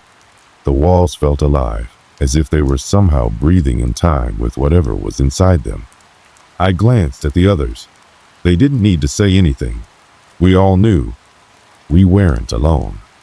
Without thinking, one of us moved toward the far corner of the room, where the light couldn't quite reach. I don't know why we moved in that direction. Maybe it was because the shadows there seemed to be pulling at us, urging us to investigate. Or maybe it was just that we were all desperate for answers. "Don't," I tried to warn, but it was too late. He reached the corner, his flashlight dancing across the walls. Then, with a swift motion, he swept it across the floor. I gasped. On the floor, barely visible in the dim light, were markings. They looked like scratches at first, deep gouges in the wood that seemed too precise to be natural. But as the flashlight beam lingered, they took on a different shape. Symbols. Strange, ancient symbols carved into the floorboards, the kind that I couldn't recognize, but their presence was unsettling. Something about the way they were arranged, something about the energy they radiated made my stomach churn. "We need to get out of here," I said, my voice unsteady, but my words felt hollow against the backdrop of that ominous breathing. It was as if the room itself was pushing us further into the corner. Every step we took seemed to be in the wrong direction. The more we tried to move, the more the weight of the place seemed to press down on us. We stumbled back from the corner, but the scraping sound resumed. Only now, it wasn't coming from the walls. It was coming from the ceiling. My mind raced, and I instinctively looked up. The ceiling was high, but in the dim light, it appeared to ripple.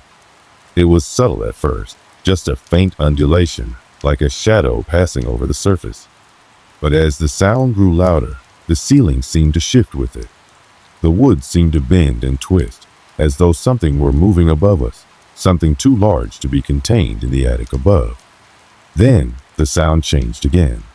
A thud. Heavy, unmistakable, like a footstep, but a footstep that belonged to something monstrous. The sound reverberated through the entire building, and the room seemed to shake. "We have to get to the door," one of my friends muttered, his voice almost panicked. He rushed toward the door, his hand shaking as he reached for the handle. I had the same idea, but my feet felt glued to the floor. I couldn't stop staring at the ceiling, waiting for whatever was up there to reveal itself. But before we could even make it to the door, something else happened. A loud bang sounded from the far side of the room. We turned, only to see the walls moving. Not in the sense that the walls were actually shifting, but the shadows, those thick, black shapes, were stretching across the walls, inching closer to us. They seemed to slither, to creep, in a way that defied reason. "Move!" I shouted, pushing one of my friends toward the door. We were all stumbling, half running, half crawling toward the exit. But the door, the same door that had slammed shut moments before, was no longer where we had left it. The entire room had shifted. The door was gone. In its place was a solid wall of black. No cracks, no gaps, no light. Just darkness that seemed to extend forever. I grabbed the nearest object, a rusty metal pipe that had been discarded in the corner, and slammed it against the wall, but it didn't make a sound. The metal just thudded softly against the surface, absorbed by the darkness. "We need to find another way out," one of my friends gasped, his breath ragged. His eyes were wide with fear, and I could see the sweat beading on his forehead. The atmosphere had become suffocating, like we were trapped inside a nightmare we couldn't wake from. We backed away from the black wall, our eyes scanning the room for anything that might help us escape. The floor beneath our feet felt unstable now, as if it might give way at any moment. The temperature was dropping even further, and our breath was coming out in visible clouds, mingling with the shadows. "We're being watched," one of my friends said, his voice barely a whisper. The air felt thick, almost suffocating, as if the very space around us was pressing in. Then I heard it again, that low, guttural sound. This time it was closer, right behind us. I spun around, my heart hammering in my chest, but there was nothing. Nothing except the blackness that had overtaken the room. But something shifted. Something in the darkness. I could see it now, just barely.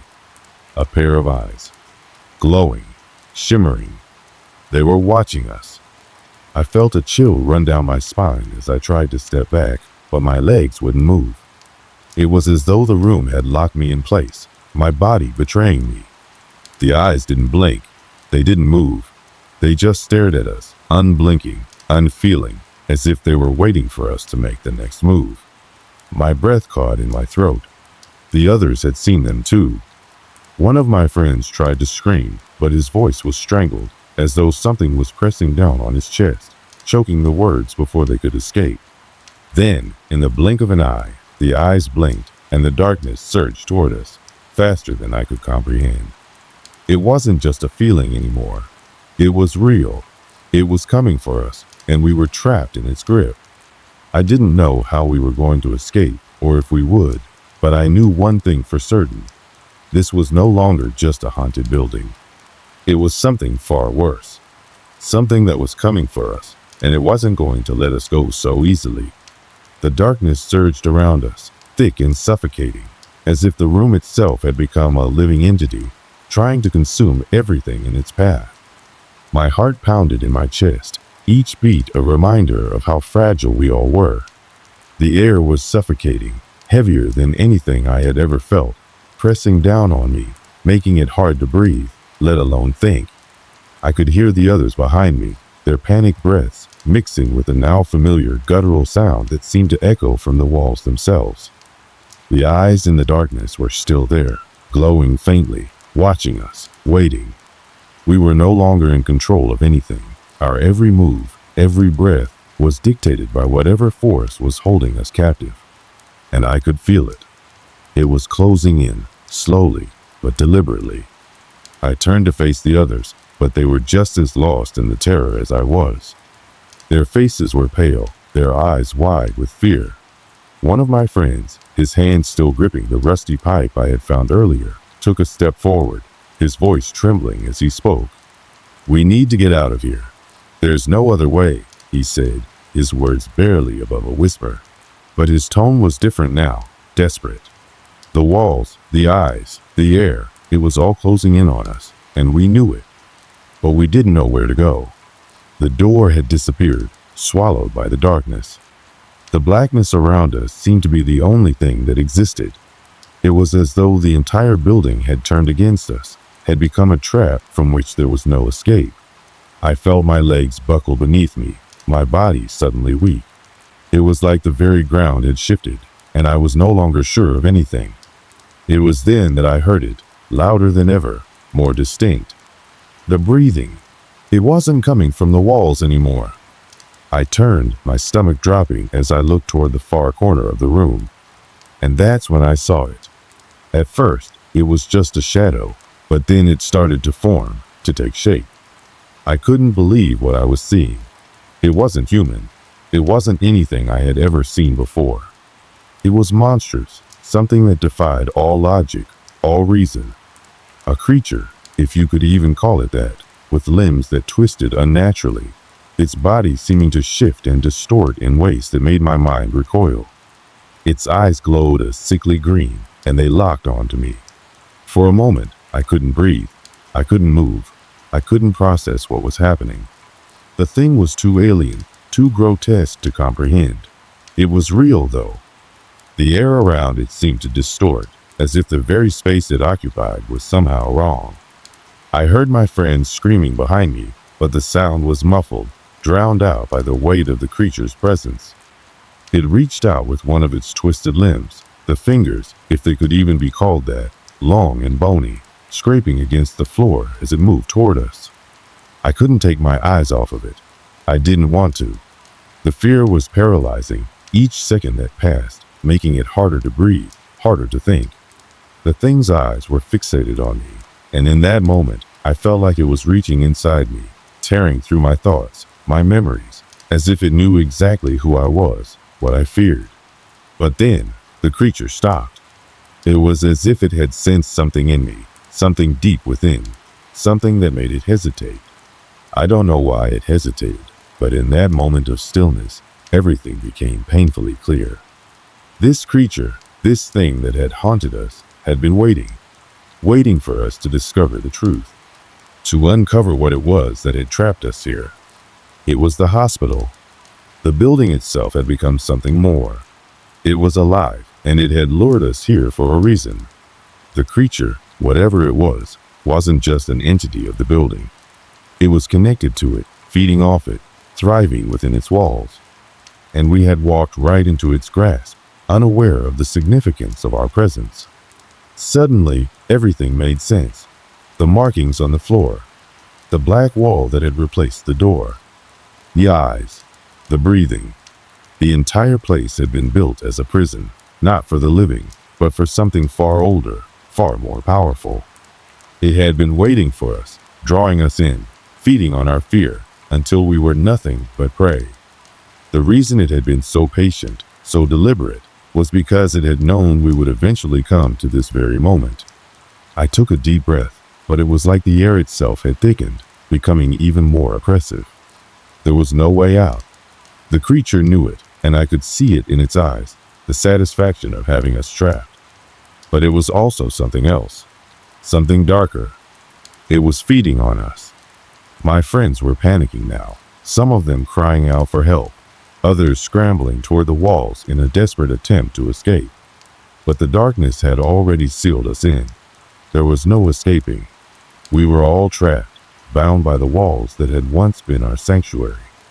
I could feel the weight of the creature's gaze on me, and it was almost as though it were probing my thoughts, my memories. I couldn't help but shudder, as if the thing knew everything about me, every fear, every weakness. And in that moment, I realized just how much power it held. It was feeding off our fear, using it to grow stronger, to bind us even tighter. There was no way out, no way to fight it, no way to stop it. Then, just as quickly as it had appeared, the creature began to move again. Slowly, methodically. It extended its limbs, its fingers stretching outward, reaching for us. And in that moment, I knew we were doomed. We had made a grave mistake. We had entered a place where we didn't belong, a place where the walls were alive, where the air was thick with fear, where the darkness was the only thing that ruled. There was no escape, no salvation. Only the thing in the shadows and the cold, relentless grip of its terror. The air was thick with panic, a choking haze that wrapped itself around my throat, squeezing tighter with every passing second.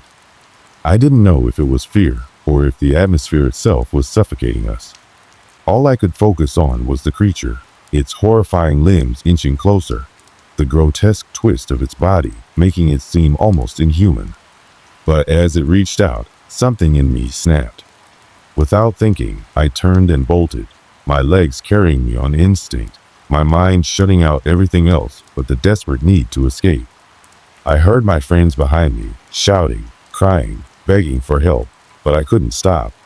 The only thing that mattered was getting away from that thing, that nightmare, that horror that was closing in around us. I reached the wall, the same wall that had been part of the labyrinth of the hospital, the one we had tried to find our way through hours before. My hand pressed against it, and for a moment, I thought it was just like all the other walls we had encountered, solid, immovable. But then something strange happened.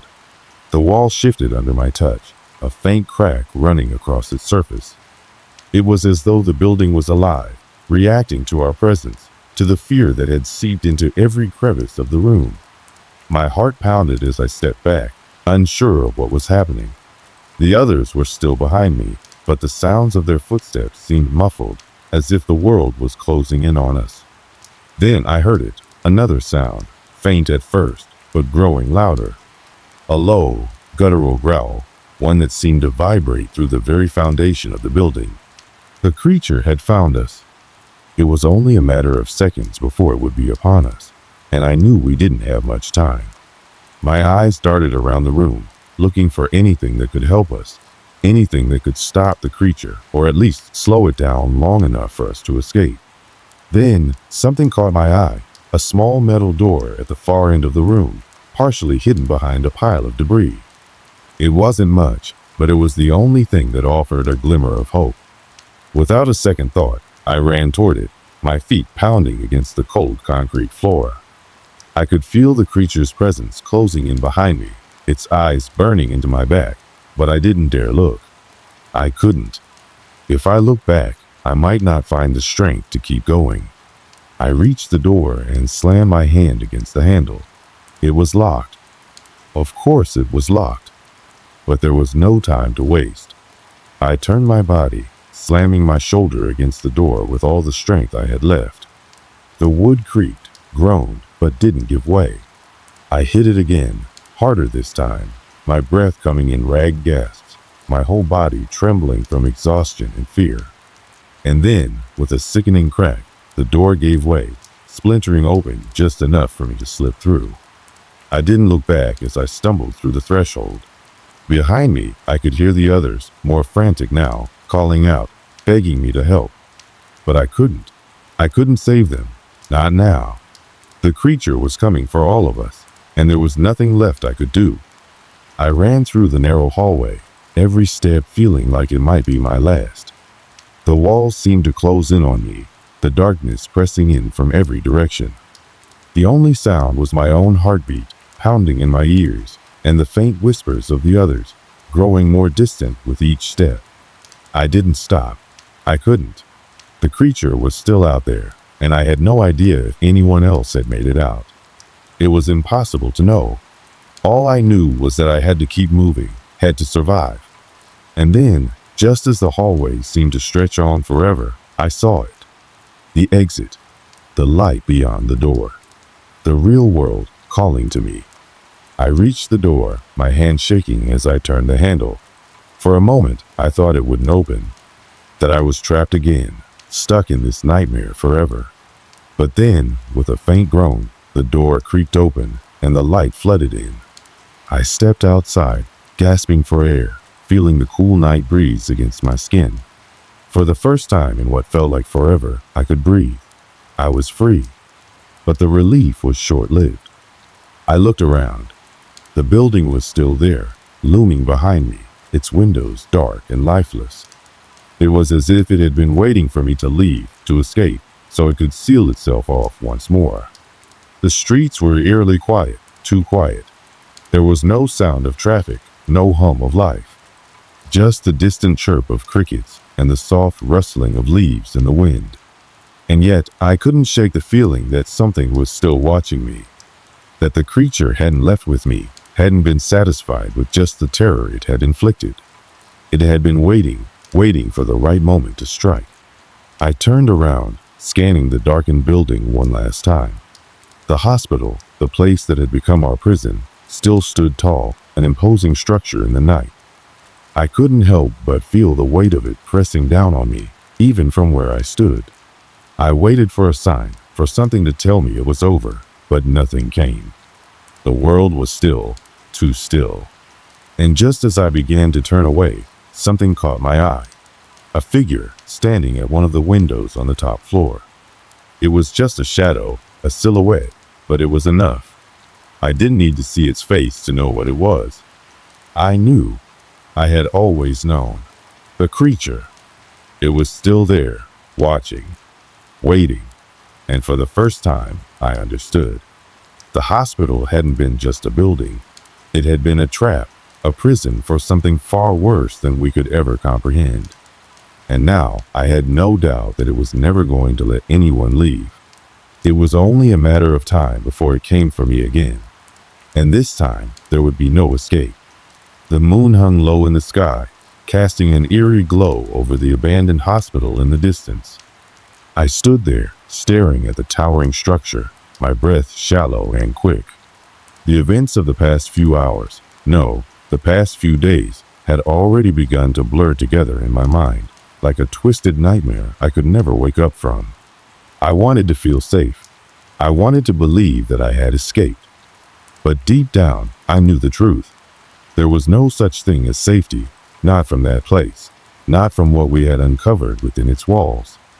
The thing that had been lurking, waiting, was still there, hidden in the shadows, waiting for the next group of unsuspecting souls to wander in. I had been one of those souls, and somehow I felt like I wasn't done yet. The thought gnawed at me, like a splinter buried deep in my skin, one I couldn't reach to remove. Even with the clear night sky overhead, even with the quiet streets and the peace of the outside world, I couldn't shake the feeling that I had just walked into the calm before the storm. I wasn't alone in this, I knew that. Others had made it out too, and in the depths of my mind, I wondered where they were now, if they had found peace, or if they too were haunted by the same memories that weighed me down. I couldn't be the only one carrying the curse of that hospital.